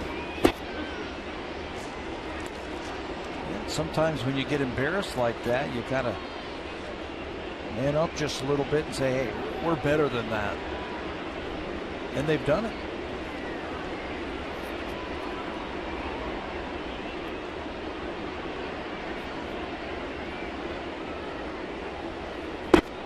The best motivation, in my mind, comes from your teammates. Push each other. And today we've seen Melky Cabrera and Jose Reyes pushing each other. having a good time with it, but at the same time, there's subtle messages. Hey, pay attention to how many outs there are. Boy, that was an ugly slide you had there at third base. You ran into an out as well. But that's the kind of ribbing that really pays off. It's beneficial. It pushes all of the players. You know, when you hear that from a teammate, it really has an impact. Bautista will stop at second. Navarro with his second hit of the afternoon.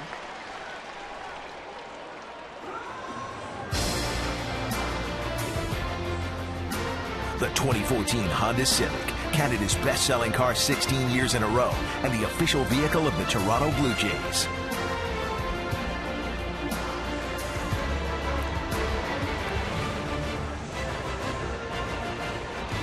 Melky Cabrera picked up his 51st RBI of the season in the second with a double. He's had a good homestand. 6 RBIs on this homestand. He is 11 for 25 over the course of the 7 games. Juan Nieves, the pitching coach, out for a second time this afternoon.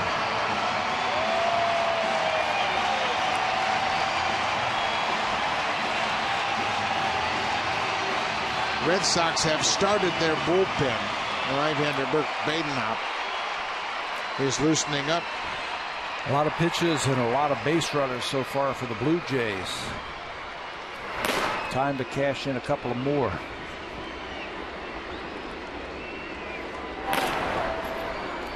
Badenhop pitched in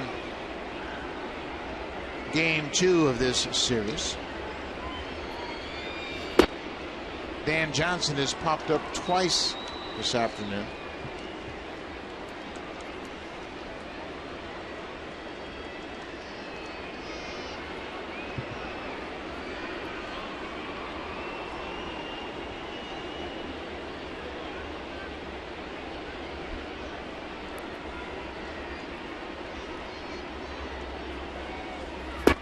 Off-speed pitch. He's out in front.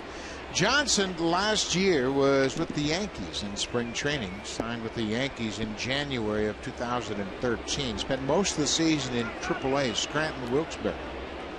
Hit 21 home runs a year ago.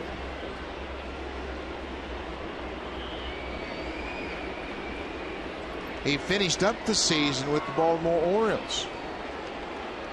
He signed with the Orioles after the Yankees let him go. Signed with the Orioles August 30th and finished up at 5 at-bats for the Orioles in September.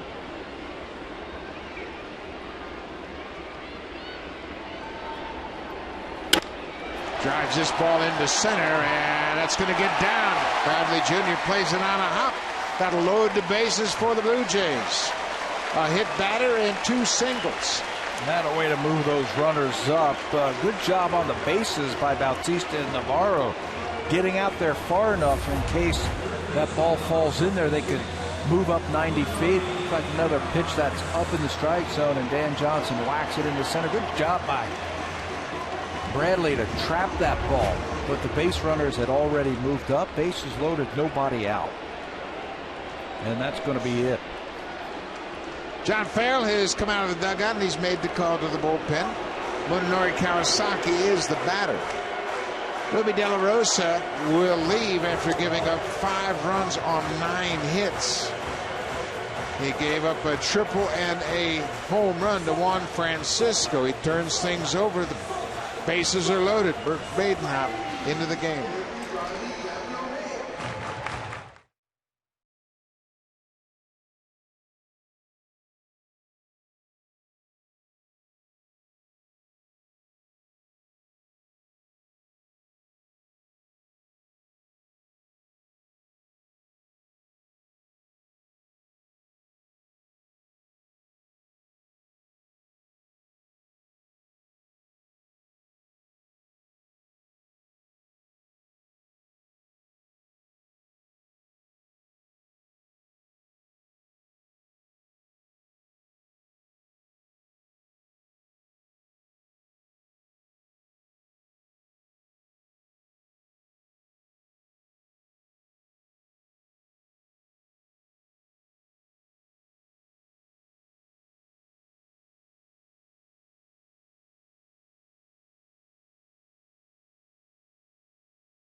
But Badenhop was into the game on Tuesday. He got to find 2 outs of the 7th inning Tuesday night. He allowed 1 of 2 inherited runners to score. He's got a tough situation now. Bases loaded, nobody out. They want the ground ball. A lot of ground ball outs from Bert Badenhop. Sinker, slider, that's basically what he will throw.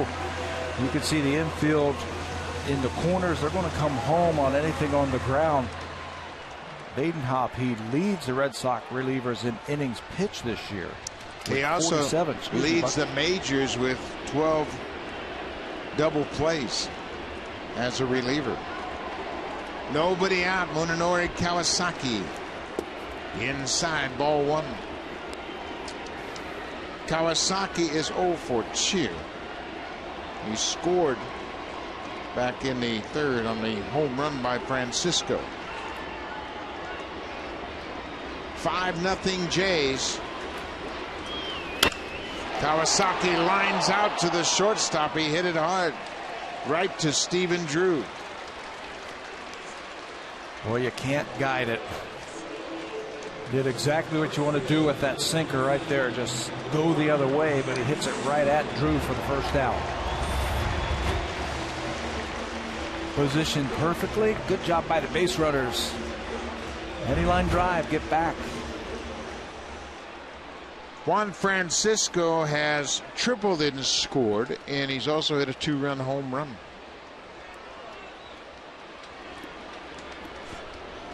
$19 extra base hits for Francisco. 29 extra base hits.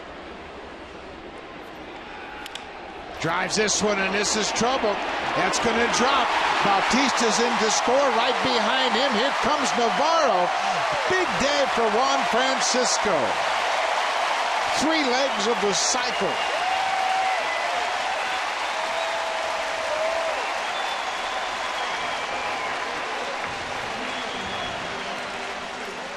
You got to hit it where it's pitched.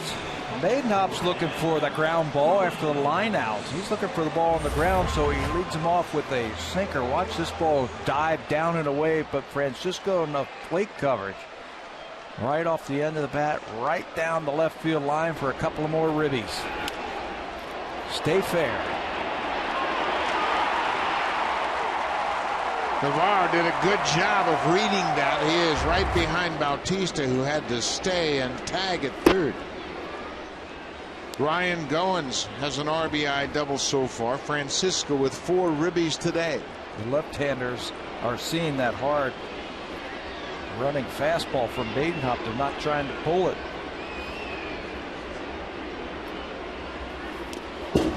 Back to the screen. No throw. That'll be a wild pitch on Badenhop, and that eliminates that double play possibility.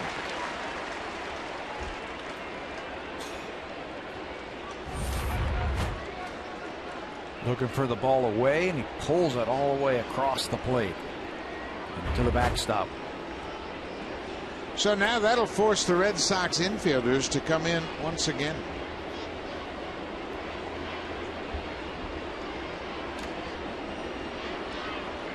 Ryan Goins, 1 for 2.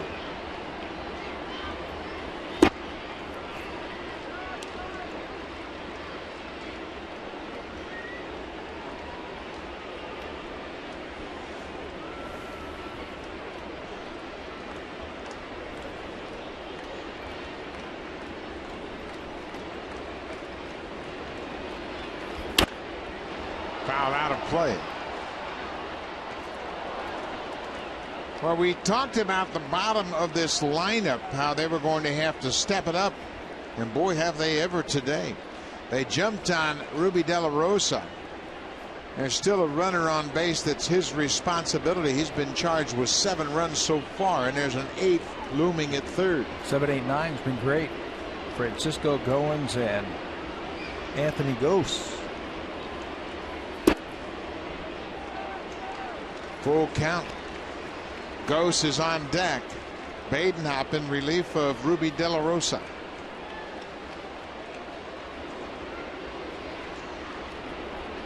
The Red Sox scored 14 runs in the opener on Monday night, but the runs are even. because the Blue Jays have done a good job of pitching since that first game. No carryover. Those 14 runs only count for one win.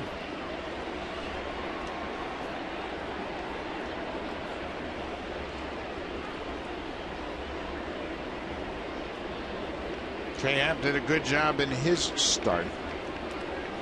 R.A. Dickey, 6 innings last night for the 8th straight game. 6 or more innings for Dickey.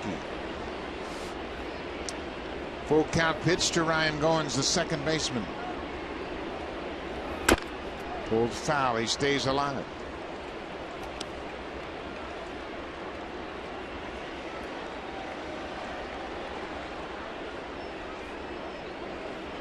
Marcus Stroman enjoying the break as the hitters have had an extended inning.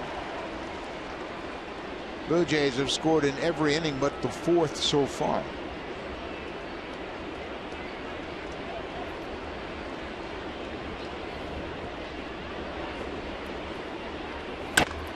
Bouncing ball. Napoli smothers it, knocks it down, steps on the bag, and Goins is retired.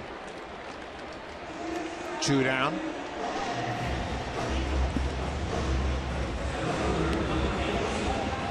Anthony Gose, he has bunted twice so far. He had a sacrifice bunt in the 2nd, tried to bunt for a base hit in the 4th, and was thrown out by the pitcher.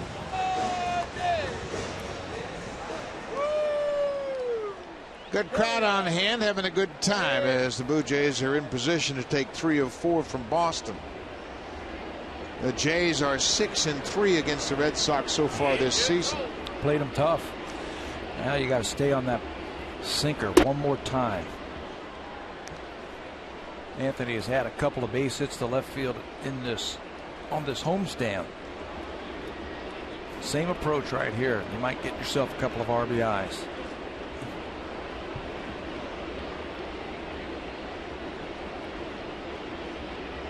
Dan Johnson at 3rd. He had a single. Juan Francisco's at 2nd. He's had a 3-hit game. There's a ground ball. Napoli will go to the bag, and Badenhop gets out of it with minimal damage. Blue Jays scored 2. They take it a 7-0 lead. And here comes the Home Hardware Cleanup Crew, brought to you by Natura. Home Hardware's exclusive line of safe, environmentally friendly cleaning products.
League Baseball. Listen to live audio, follow games pitch by pitch, and enjoy in-game video highlights.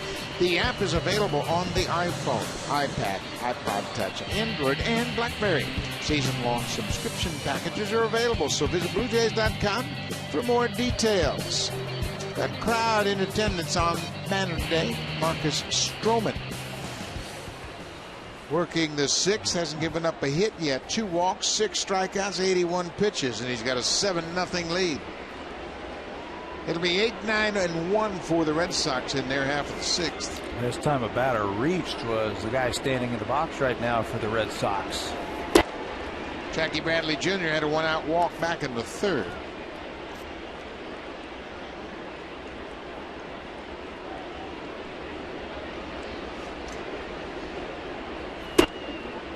There's a strike. It's 1-1.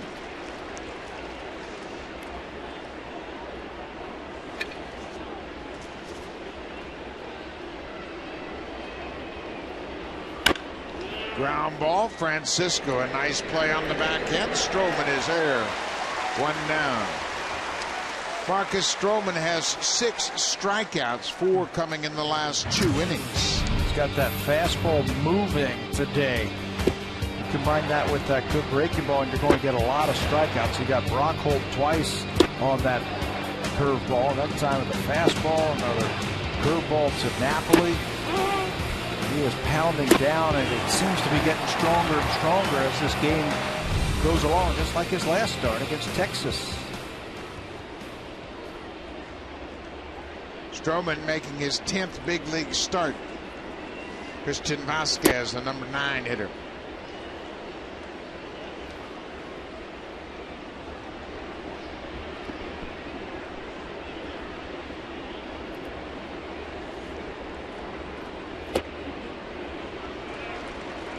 Stroman, after struggling to find the strike zone early, has made some nice adjustments. He had 2 walks in the first 3 innings. He's keeping it down now, keeping that fastball down and on the corners. Bounced right to the second baseman. Big hop for Goins. 2 down. 10 straight retired by Marcus Stroman.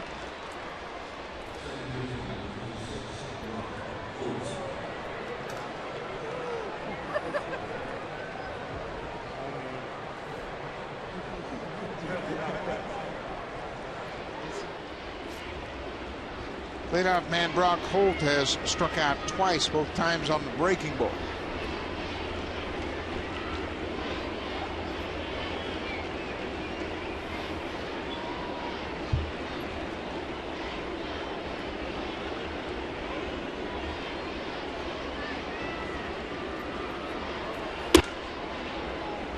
Missed with that first fastball upstairs.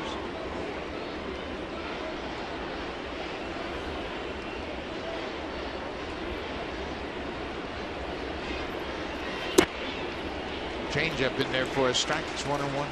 Good pitch right there.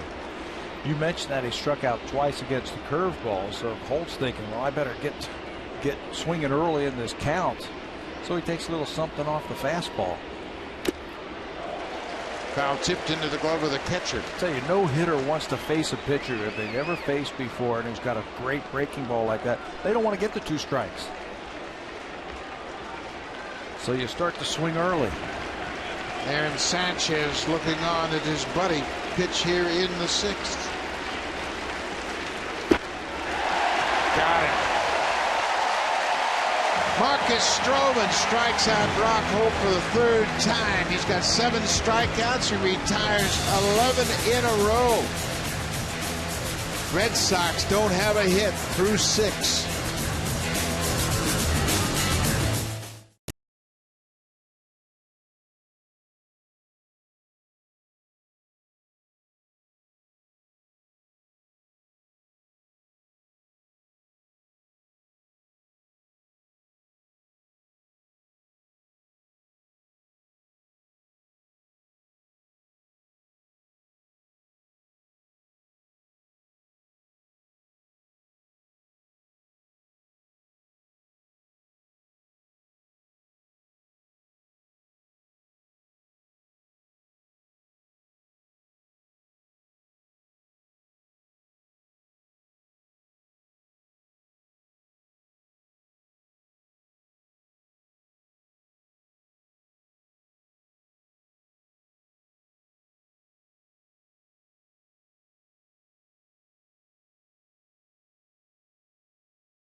Shidavidi takes you beyond the bases with in-depth analysis and expert opinion.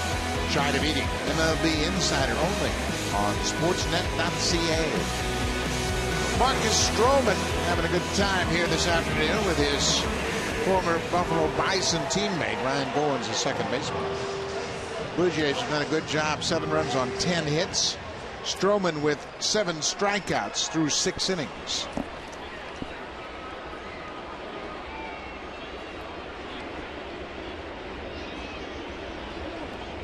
Jose Reyes, he singled in the 4th. Reyes has hits in 21 of his last 25 games. His average is at .277.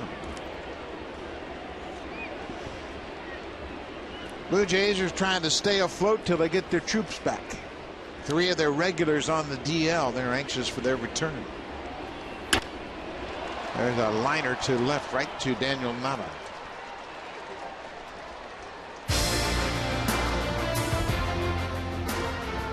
The 2014 Honda Civic, Canada's best-selling car 16 years in a row, and the official vehicle of the Toronto Blue Jays.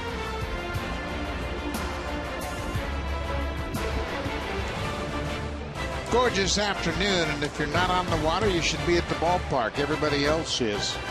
46,683. It's the 8th sellout of the season. Good crowd enjoying a terrific ball game and an outstanding pitching performance by Marcus Stroman. On that note that you were just saying about the getting the regulars back, staying afloat, it sounds like it might be sooner rather than later for a couple of them. Swing it, Melky. This ball's going to go all the way to the wall. Melky Cabrera is around first. He's headed for second. And he's going to stop right there. Melky Cabrera with his second double of the afternoon. He's got 25 two-baggers. And another multi-hit game. He smoked the ball last time up that looked like it was going to be a double to right center field. This time he says, I'm going to take that sinker and go the other way. All the way to the wall. This is how you hit a breaking ball or a sinker down and away. You stay on it, you stay over it. Create some backspin. That'll help that ball hit the turf and spin to the wall. His 38th multi-hit game this season. That ties him with Ian Kinsler and Nick Markakis for 3rd place in the American League. Jose Altuve, and we'll see him on this upcoming road trip. The Houston second baseman has 43 multi-hit games. Robinson Cano 39. Kinsler, Markakis, and Melky Cabrera all with 38.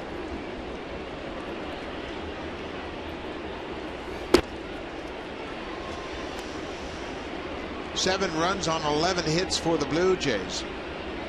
Bert Badenhop in relief of Ruby De La Rosa, who went 4+.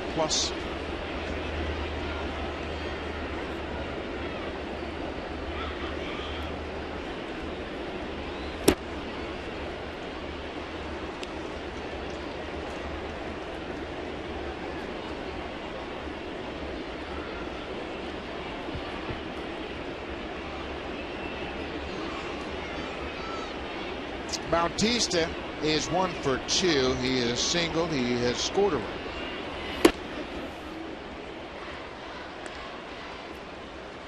Now it's a 2-2 count on the Blue Jays right fielder. Jose homered in last night's game, his 18th of the season.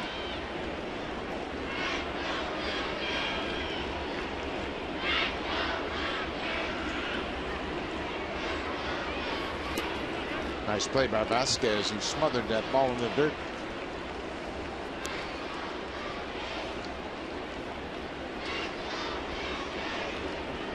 Christian Vasquez just called up. The Red Sox cut ties with A.J. Pierzynski, the veteran catcher.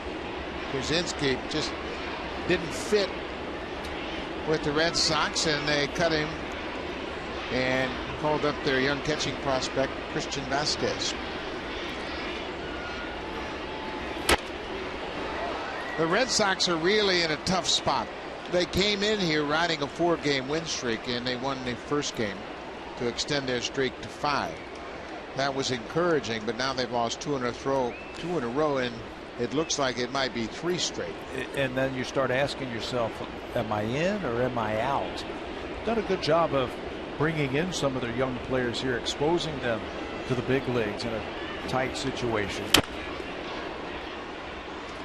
So now as you get closer and closer to that July 31st trade deadline, teams are trying to evaluate, okay, Lester's a free agent at the end of the year. Stephen Drew signed just for 1 year. Koji Uehara, the closer, is a free agent at the end of the year. Are we sellers, are we buyers, or should we just stand pat? Players want to know that. They're watching very carefully what the front office is going to do. Not just the Red Sox or the Blue Jays, everybody. Bautista gets a piece of it. You know, I don't think it really has the stigma that it once did. Before free agency, players were playing in a city for their entire career. They had relationships, families moved there, they made their off-season homes there. Now, players move so frequently, the prospects of a trade deadline deal, I don't think are that daunting for players. You saw Chase Headley, he just stepped right in with the Yankees and didn't think much of it. Yeah, had himself a base hit and won him a ball game. Plus, there's the availability of the big players. There aren't those big free agents available. Bautista, what an at bat. He works Badenhop for a walk. First and second, 1 out. This copyrighted telecast is presented by authority of Rogers Blue Jays Baseball Partnership and may not be reproduced or retransmitted in any form. And the accounts and descriptions of this game may not be disseminated without the express written consent of Rogers Blue Jays Baseball Partnership. This will be the final game at Rogers Center until August 5th. And write that date down in your book. That's when the Orioles are in town. Make sure you want to check that series out. First series of August. And then right behind them, the Tigers. Tigers are always an attraction, of course. So many fans in Ontario are Tiger fans. A couple of first place teams. The Orioles are in 4-3. The Tigers weekend 3-game series, and the Blue Jays head back out on the road. Go to Seattle for the first time in August, and hello all you people in BC. We'll be out there in August, so make sure you make your plans to come down to Safeco Field. It's always a terrific sight. See all those Blue Jay fans for that game in Seattle. The game's Monday, Tuesday, and Wednesday, the 11th, 12th, and 13th of August. It's like a home game for the Blue Jays, isn't it? Great atmosphere.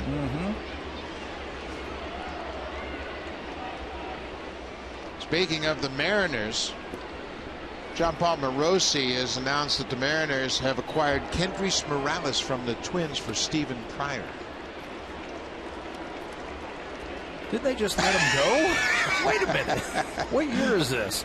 Yeah. He was just there last year. They didn't want to sign him. Minnesota signs him, and then they trade for him. Boy, wow. They sure did. That's an interesting trade. Kendrys Morales, the switch-hitting first baseman / DH. Last year with the Mariners, had a good year. Inside, that'll load the bases. Ball 4 to Navarro. Back-to-back walks here in the 6th. Kendrys Morales played 156 games last year for Seattle. He had 277 with 23 homers and 80 RBIs.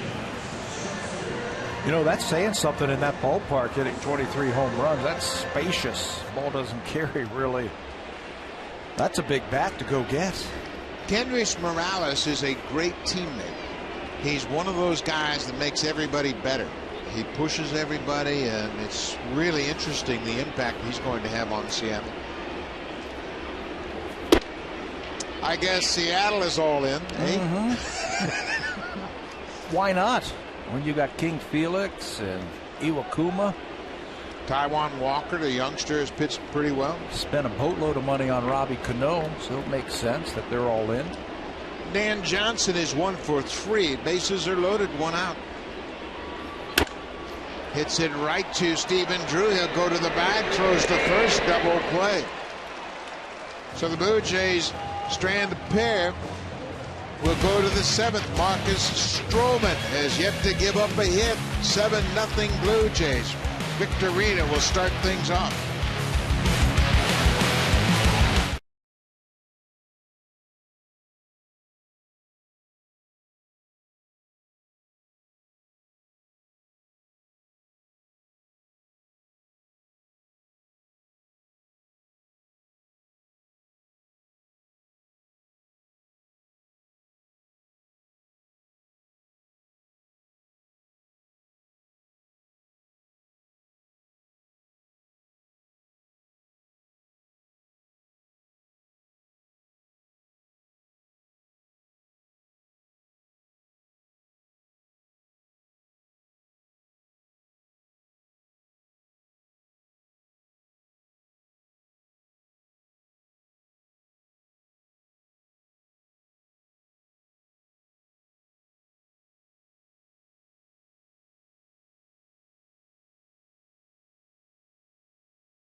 Is yet to allow a hit this afternoon. And Aaron Sanchez made his major league debut last night. He's down in the bullpen watching his buddy. And when you think about the young pitching prospects for the Blue Jays, you have to be awfully excited given their age and their talent level. How about the excitement generated over the last 24 hours? First by Aaron Sanchez, just 22 years old out of the draft of 2010. And what Marcus Stroman is doing this afternoon. Drew Hutchison, just 23 years old. He was just drafted in 2009. And don't forget about Daniel Norris, who was a second-round pick just a couple of years ago. He's only 21 years old. I think that's the only way that you can turn around a franchise and compete on a nightly basis is with young pitchers coming up out of your farm system. There's something about players that come through your farm system who were cultivated and born as a Blue Jay, and when they get here, they pick each other up and they play for each other and they play for the Blue Jays. Daniel Norris is 7-1 between Dunedin and New Hampshire this year. He's got a 2.61 ERA. He's made 18 starts. Opponents have hit 223 against Daniel Norris. Hey, you and I have played a long time, and we have seen a lot of organizations. That ball is foul. Well, just outside of third, yeah, foul ball. Where young players have come up through the farm system and just gives the whole team a jolt, just a good feeling.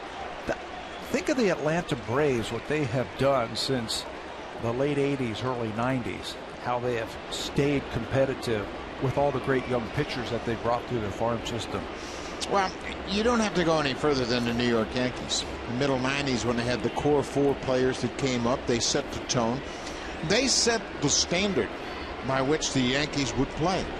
Homegrown guys. This is our team. This is how we're going to do things. This is where we want to go. There's a looper into center. Anthony goes on the run. That's the first hit of the ball game. Shane Victorino breaks up the no-hit bid, and the crowd recognizes it.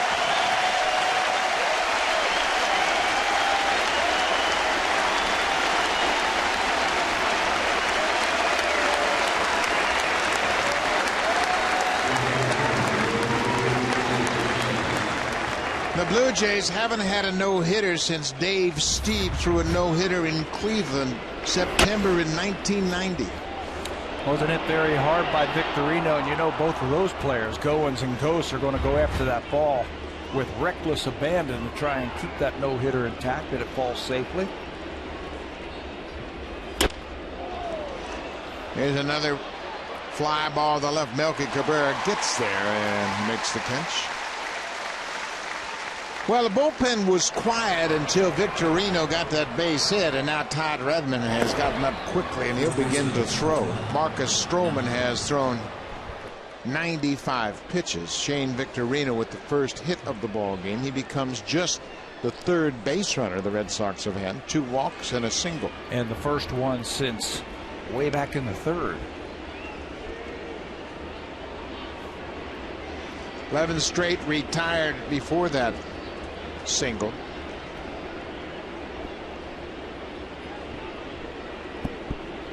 Mike Napoli 0 for 2 with a strikeout.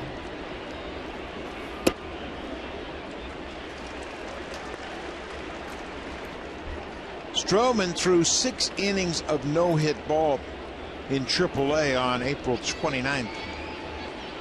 He had 1 walk and 10 strikeouts against Louisville while pitching for Buffalo. Ground ball. Reyes flips to Goins. Quick turn. Look at that pretty double play. Second double play turned by the Blue Jays, and Marcus Stroman can walk off the field proud. 1 hit through 7 innings.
Canada, Moncton, New Brunswick, July 31st and August 1st at Kiwanis Park. The instructors include Roberto Alomar, his father Sandy Alomar, Jesse Barfield, Devon White, and Dwayne Ward. Visit BlueJays.com/Baseball Academy for more information. The Toronto Blue Jays are proud supporters of amateur baseball across Canada. Marcus Stroman, a little disappointed, I'm sure, of giving up that bloop hit. It was erased on the double play, but Pete Walker, the pitching coach, knows he's got something special in Marcus Stroman. 4th game of the series, 3rd time that we have seen Felix Dubron pitch. He started the season in the Sox starting rotation, moved to the bullpen towards the end of June, and now has worked out of that bullpen as a left-hander. Last time he pitched Tuesday night. About 2 runs, 3 hits, a walk, and a strikeout in his 1 inning of work versus the Blue Jays. Steve Tollefson will be batting for Munenori Kawasaki. Kawasaki finishes up 0 for 3 and a run scored.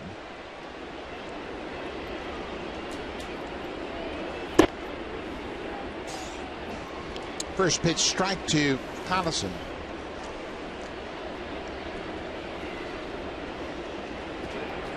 Marcus Stroman in line for the win. His day might be done. Tollefson behind 0-2.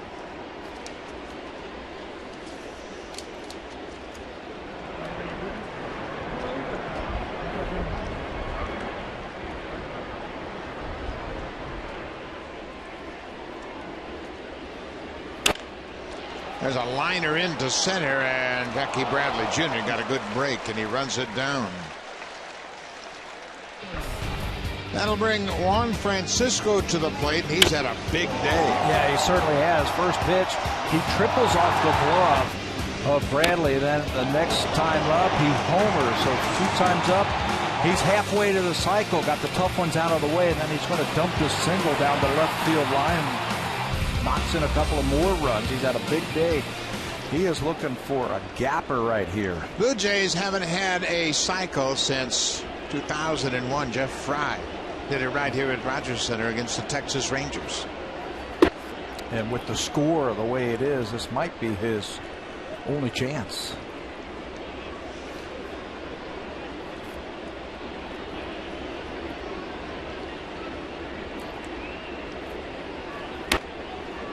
Check swing, tapper, foul. That might have done the trick right there if that stayed fair. They're in that exaggerated shift. If he just squirts one down the left field line, he could walk to second base. Look at all the room he has to work with. 0-2. Bounced well in front of the plate.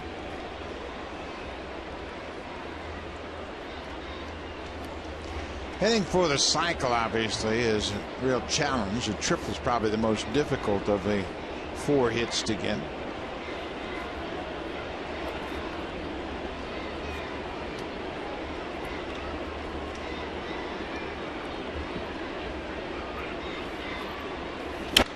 Had a good cut at that pitch. Yeah, if you're Juan Francisco, that's probably the most difficult. Hitting a triple, he hit it in a perfect spot, deep to right field. High off the glove, so bounced around a little bit deep in right center field. He made it to third base easily.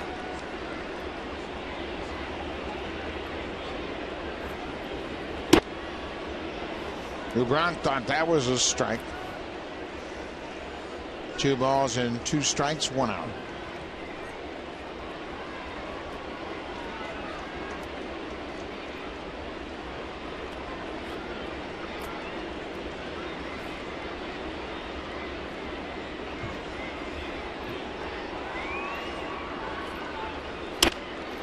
There's a fly ball to left.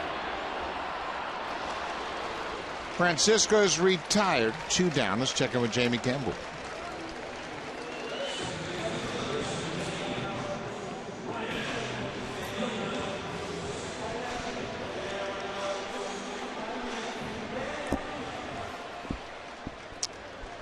Francisco Cervelli is really swinging the bat well. His average over 290.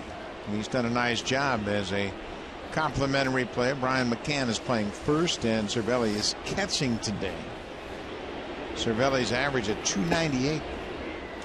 Still no Mark Teixeira? No Mark Teixeira once again, as McCann's playing first. Chase Headley is playing third. We'll see the Yankees tomorrow night. Hiroki Kuroda will open up against Mark Burley.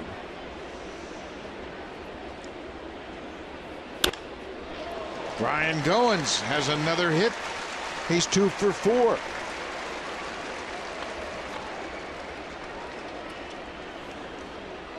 Marcus Stroman with a great start here this afternoon. He will leave after 7 strong innings. Ryan Goins helped him out early with a nice defensive play in the second. He saved a hit, taking it away from Mike Napoli with a fine defensive play. Heard a big double play also for him to back his pitching. And that time stayed in there against the left-hander. That's a good sign. Just his second hit this year against a left-hander. Anthony Gose has gone 0 for 2 with a sac bunt.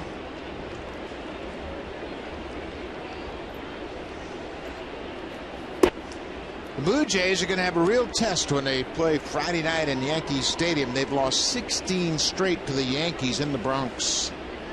Over their last 2 years, they are 2-20 at Yankee Stadium. Goes back to 2012, so 2+ seasons. Mark Burley will try to change that up Burley looking for his first win since June 1st. That's when you start doing all kind of things to change the mojo at the ballpark. John Gibbons is thinking about hitting indoors and not having his players hit on the field tomorrow, just to change it up a little bit. You can't blame him. You lose 16 in a row, you might wear a uniform inside out. That'll end the inning. Goes strikes out. And Todd Redmond's going to come into the ball game. He will pitch with this 7-run lead. Marcus Stroman in line for the win.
One hits, no run. He walked 2, struck out 7, and threw 97 pitches. And Stroman in line for his 6th win of the season. 4th time in 10 starts that he has struck out 7 batters in a ball game. He was sensational today. He will give way to Todd Redmond. Redmond has only given up 3 runs in his last 14 outings, and John Gibbons said he's going to pitch a little bit more often. And here he is in the 8th inning. Steve Tonnison pinch hit for Kawasaki. He's playing at third base. Daniel Nava.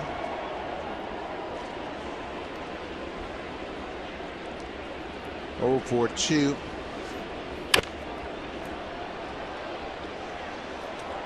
We showed you a graphic of rookie starting pitchers and their ERA. And Marcus Stroman was the leader of the pack coming into this game, a 2.50 earned run average as a starter. His ERA now is down to 2.21 through 10 starts. That's the best among rookie pitchers in the American League. Bautista makes the catch. Nava's retired.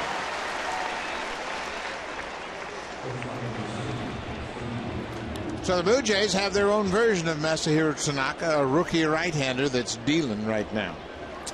Remember when we saw Marcus pitch in New York? A little fired up a little bit. It just wasn't the same. But since that start, he's been sensational. Against the Yankees, it was a emotional start for him for sure. That was his first start basically in his hometown. He grew up in Medford, New York on Long Island. Lasted just 3 2/3. He threw 98 pitches, and the nerves got the best of him that day. Stephen Drew swings and misses. It's a ball and a strike to the Red Sox shortstop. He came right back then the next time he faced the Yankees and threw 8 innings and gave up 1 run. 3 hits, 7 strikeouts, and just got that one first appearance at home basically out of the way.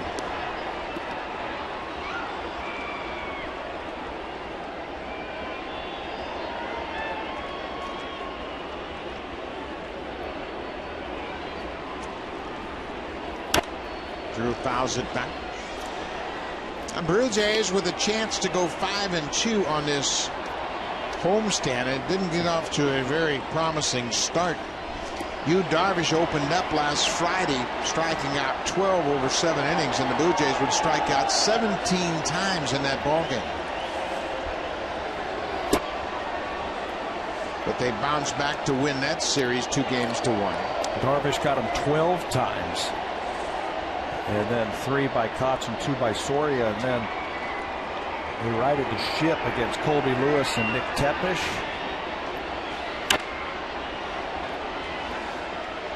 They got John Lackey the first game in this series and lost that one. Lackey was very good. He was just 1 run in 7 innings, but then they've pounded the ball. 13 hits the next night, 6 runs last night, 7 more today. Well, I think that's the thing you have to realize if you're the Blue Jays is every once in a while you're going to run into a hot pitcher. Sure.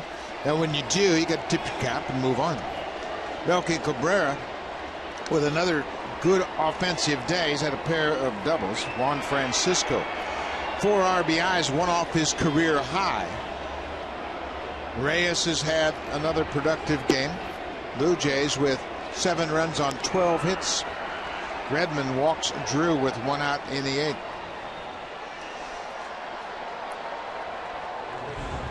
Play of the game is brought to you by the Sleeman Speakeasy. Only the notorious get in.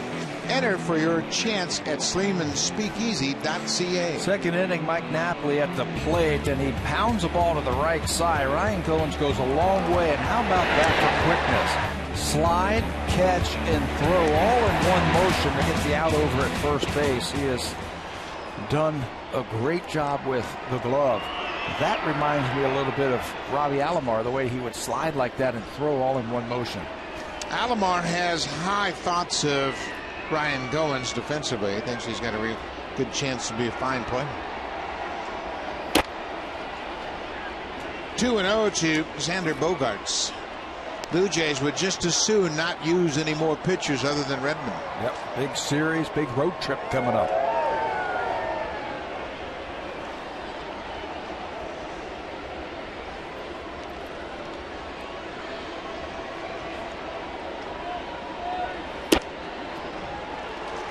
Two and 1.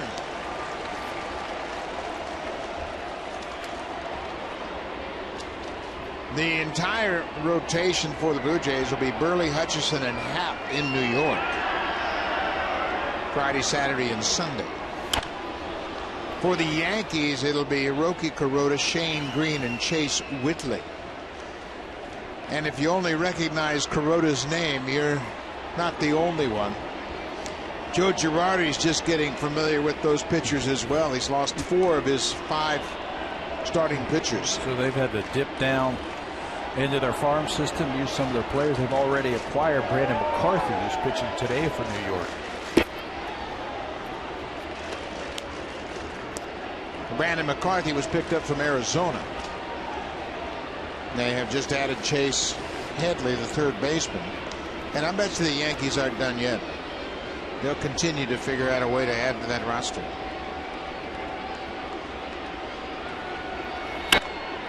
Hooked into the seats.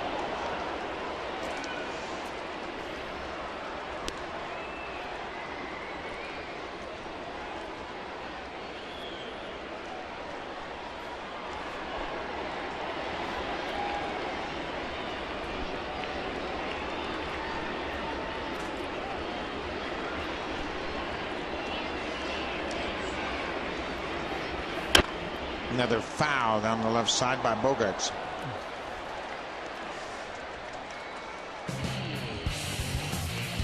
Here are the pitching matchups, the starters for the Blue Jays over their weekend series at New York. Mark Burley goes Fridays 10-6. Drew Hutchison 6-9 for the season. Jay Happ, he's putting together a pretty good season on his last start. Moved to 8-5. Looked very good using that fastball. He's won 8 ball games for him. Bogaerts strikes out. A long at bat, but Todd Redmond gets him. Blue Jays start today tied with the Yankees for second place behind Baltimore, so that's a big series for them.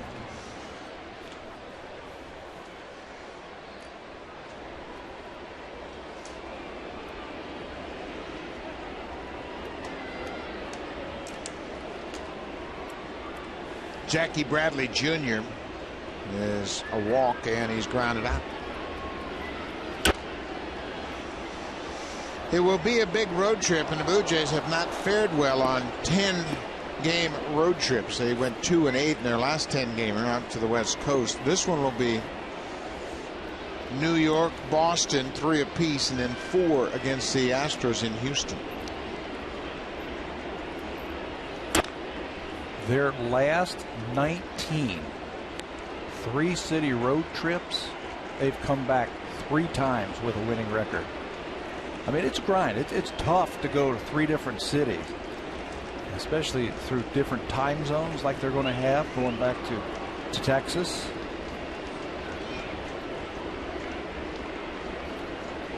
Oh, 0-2, 2 outs.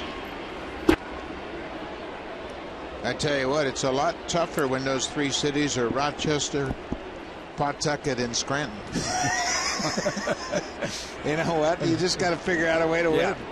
That's in reference to all the young players that the Blue Jays have who started the year in AAA, the minors. So you have to just pack up, make sure you have enough clean underwear, and go get them. 2 balls and 2 strikes. We're in the top of the 8th. Blue Jays with a 7-0 lead over the Red Sox.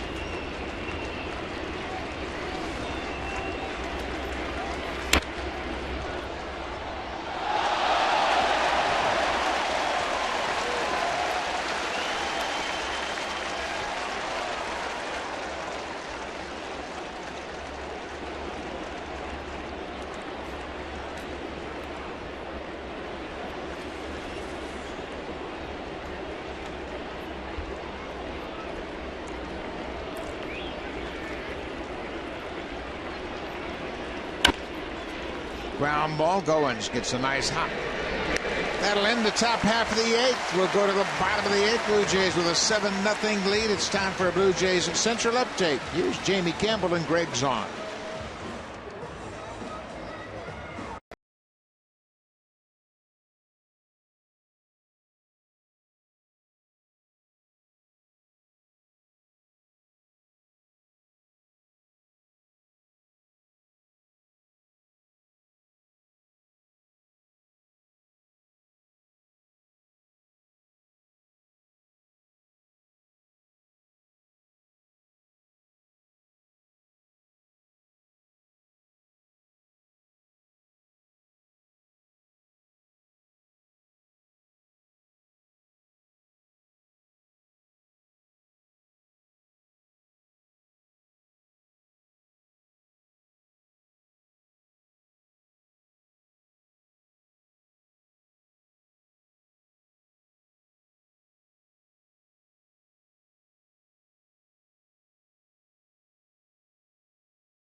The 2014 Honda Civic, Canada's best-selling car for 16 years in a row, and the official vehicle of the Toronto Blue Jays.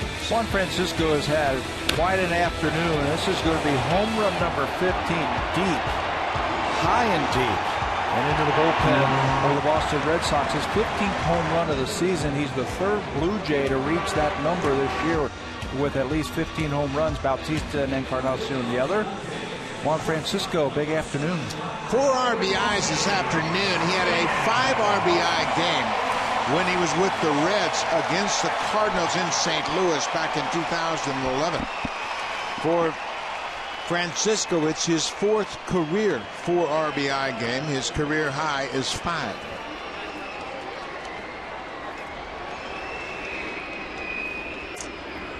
Jose Reyes, the leadoff man.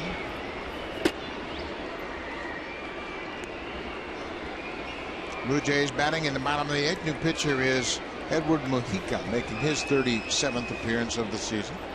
Dubron pitched an inning and gave up a single, nothing more.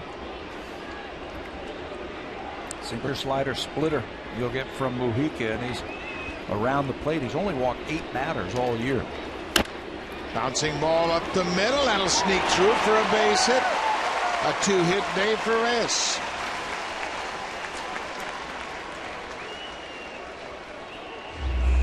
Thirteen hits now for the Jays. Don't try and do too much. When Jose stays down and threw that ball, that's when he'll get a lot of his hits. Well, here is the hit machine. Melky Cabrera, his average up to 309. He is 2 for 3 with a walk. He's got a pair of doubles this afternoon.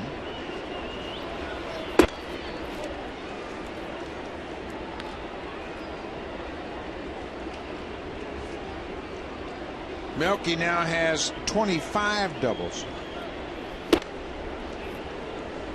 That'll get him into the top 5. There are 6 players currently tied with 25 doubles in the top 10.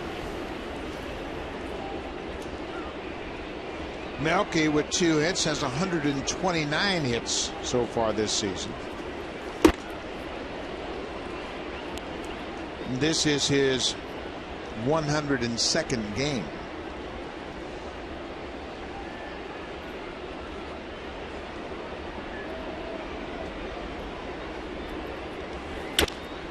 There's a drive, and that's going to get down and go all the way to the wall. Another extra base hit for Melky Cabrera. They're waving Reyes around third. Here's the throw to third, and Melky is out at third, but Reyes scores. Cabrera, with his 3rd double of the season, of the afternoon, drives home his 2nd run. What a day for Melky. He's got that short swing, short stroke, and he can wait as long as possible. He took Mujica deep earlier in the season. This is the 2nd time that Mujica has pitched against the Blue Jays. He's given up a couple of home runs, one to Encarnacion, one to Melky, and he got him for an RBI hit again. 3 for 4 for Melky Cabrera. He's up to 311 now.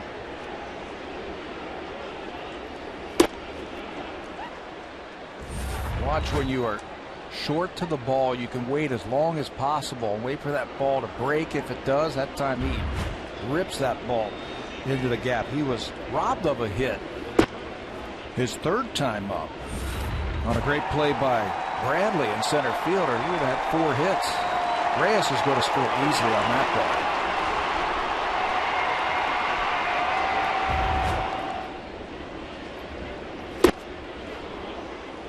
Bautista with a 2-2 count.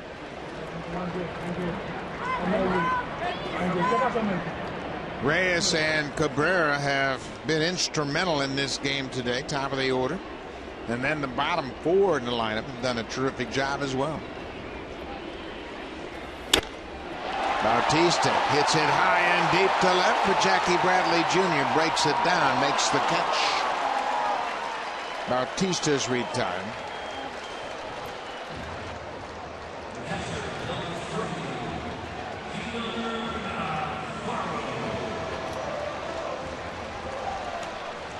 Catcher Deanna Navarro. He's had a perfect day at the plate. Navarro, with a couple of hits, has raised his batting average 4 points.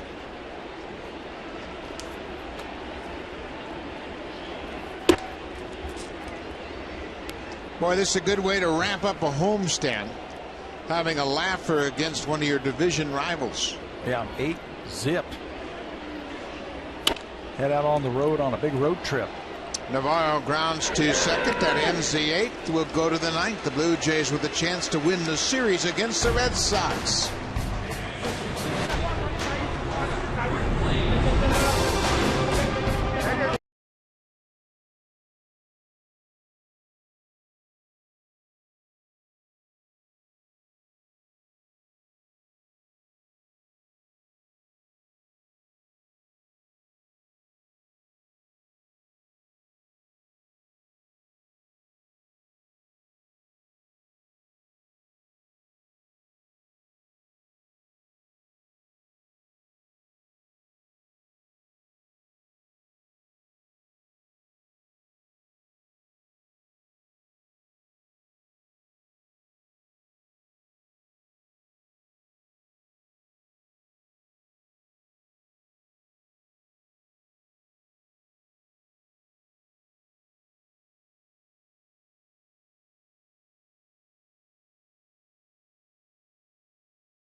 hit that home run off Adam Warren, reliever for the Yankees. It's 3-2. New York. New pitcher into the game for the Blue Jays is the left-handed Rob Rasmussen. Rasmussen pitched the first game in this series when Drew Hutchison was knocked out early. He contributed 2 1/3 innings for the Blue Jays. Just gave up 1 hit. Good numbers for Rasmussen. Lefties hitting just $167 against him. He's got a good fastball and a good curveball. John Gibbons is going to go with the hot hand out of his bullpen down the stretch. We saw that last night with Aaron Sanchez, and you can bet he's going to get meaningful opportunities since he's joined the ball club. Same might be said for Rob Rasmussen if he continues to retire hitters. The writers were asking Gibby the other day about, well, you don't have guys who throw hard out of your bullpen anymore. And he says, well, wait a minute now. Rasmussen throws pretty hard. We've seen his fastball touch 95, 96 this year. There has been a host of big arms in the bullpens last couple of years. A lot of guys coming out throwing 97, 98.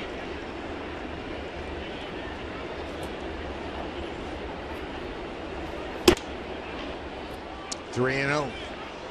Steve Delabar was one of those guys last year, but he lost a couple miles an hour on his fastball, and he's down in AAA now with Buffalo trying to get turned around. Same his velocity's down. Same with Sergio Santos. His problem was fastball command. Still throwing hard. He just didn't have the command that he needed to get guys out. A 4-pitch walk by Rasmussen, and that's not going to put him in good stead with his manager. 9th inning, 7-0. Excuse me, 8-0 Red Sox, or Blue Jays over the Red Sox.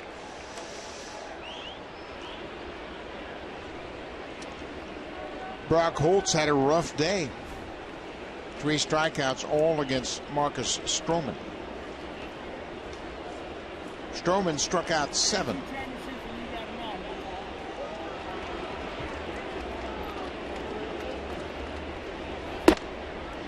That's 5 straight balls thrown by Rasmussen, and he's got to find the strike zone. The Blue Jays aren't in a position where they can be patient with guys, and we have seen that with Santos. He was designated for assignment. He's cleared waivers, and he can go to Buffalo.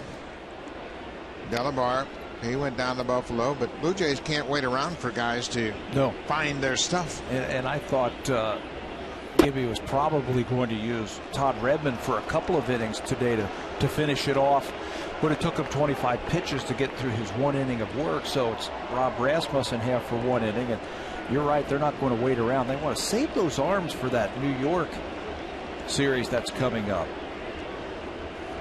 They want to have to burn through another one. Rasmussen can't find the strike zone. And you're right, the road trip is 10 games. 10 games in 10 days. No off days until they get back here on the 4th of August. And now you got to get Loop up, and that's the last thing John Gibbons wanted to do is get Loop up, who has been one of the most consistent relievers he's had. Yeah, not even just give him the full day off. That's what you're thinking if you're the manager. Now you got to get him up and get him hot. He might not even come into the game. Yeah, if he didn't pitch today and if he didn't warm up today, he might be available for 3 appearances in the Yankee series, which is important in that ballpark. A nasty lefty like Luke.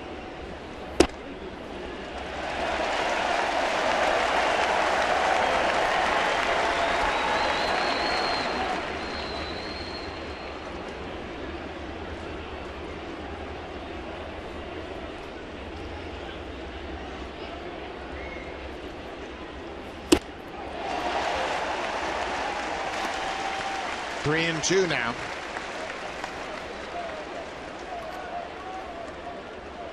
Brock Holt with the hat trick so far, trying to avoid the golden sombrero. 4 strikeouts.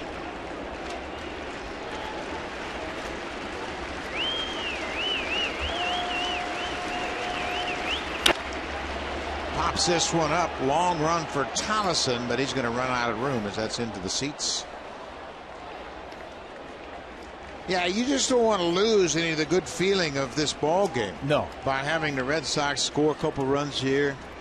You know, obviously, the Blue Jays would figure out a way to win this game, but you'd like just to be able to ride the momentum of a Beautiful start by Stroman. A great offensive day by the hitters. We'll have to use another reliever.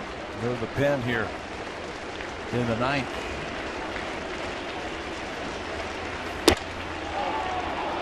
Hope takes ball 4. Back-to-back walks to start the ninth. Pete Walker, the pitching coach, will come out to the mound.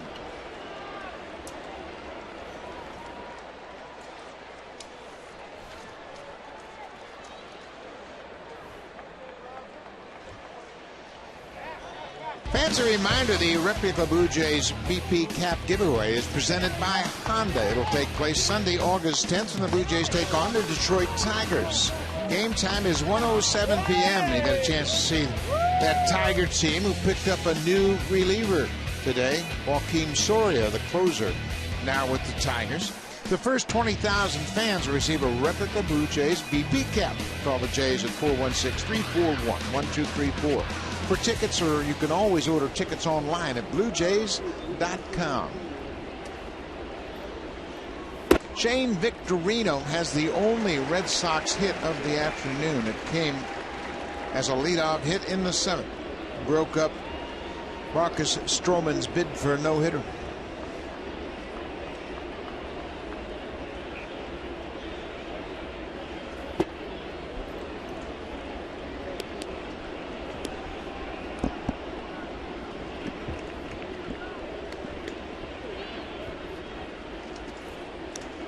Rasmussen in relief of Todd Redmond. Rob making his 9th appearance with the Blue Jays. There's a pop over toward the seats. Tollison gets to the wall, but it's into the seats again. He made his big league debut against this team. Faced David Ortiz at Fenway Park, the only batter he faced in his major league debut, and got Ortiz out. David is on deck. He's been held hitless today. Obviously, with the Red Sox getting just one hit.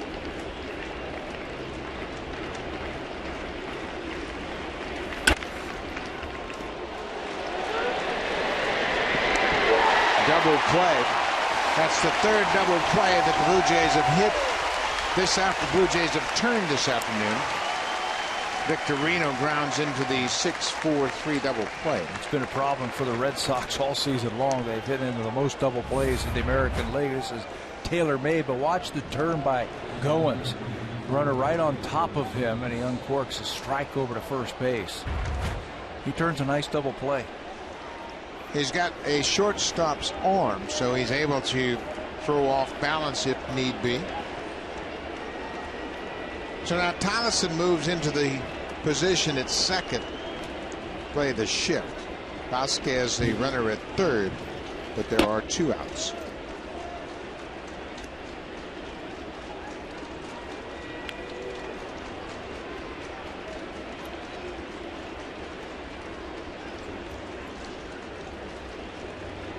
Red Sox are down to their final out.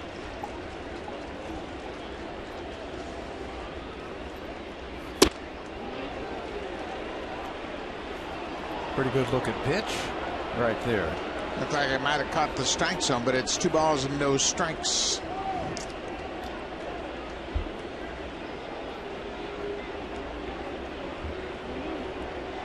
Did he hurt himself? Boy, it looks like it. On that check swing. The trainer out with the manager, John Farrell. And watch this fastball on the check swing, and he reaches around and feels something. I'll tell you what. Meaningless game right now. I wouldn't take any chances with this guy. And John Farrell's not going to take any chances. He's looking for a substitute right now. Anybody. Give me Johnny Gomes up here. Mike Karp is a switch hitter. There's Johnny Gomes. He has grabbed the bat. He's going to hit for David Ortiz, and that's the prudent move. Yeah, I stand corrected. Karp is a left-handed hitter. Gomes a right-hander, and this is what you got to do. You don't want to take any chances with this guy who is swinging a hot bat. Ortiz 4 homers in the series, 0 for 3 so far this afternoon. Johnny Gomes will put his hitting gloves on and put a helmet on and come up to the plate. He'll bat against the left-hander, Rob Rasmussen. Well, that's a concern for the Red Sox, obviously. Ortiz really starting to heat up with the bat. And you can see he's got some sort of issue with his back. It's the last thing the Red Sox wanted to see in a game like today. Well, they got to go to Tampa Bay tomorrow night and take on David Price. Tampa Bay is sitting back in St. Petersburg. They have an off day, so they can put all their ducks in a row. John Lester will open up for the Sox in another AL East matchup. Blue Jays will be in New York. Baltimore will be in Seattle.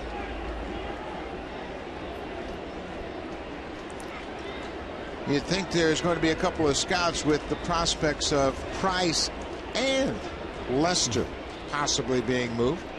How about that? Lester's a free agent.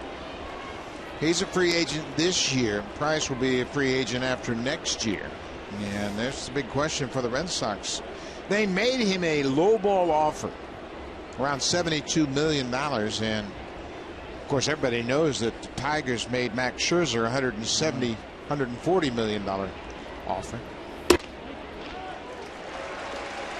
Now it's 3-1 to Johnny Gomes. And both of those pitchers, Lester and Price, have been at the top of their game for a while now, putting up unbelievable numbers. Can't even fathom what it would take to acquire either one of those guys.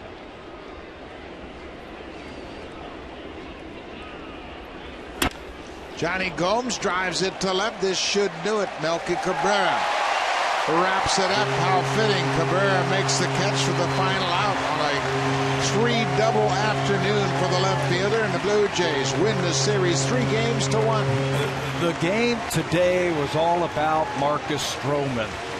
He came out, he walked the second batter he faced, then got out of that inning, then walked another batter, and then that was it until Victorino dumped a single in the 7th inning. Stroman showing the Blue Jays that they made the right decision, bringing him back up to the big leagues, putting him in the starting rotation, and he has flourished for him so far. Marcus Stroman's ERA as a starter now 2.21.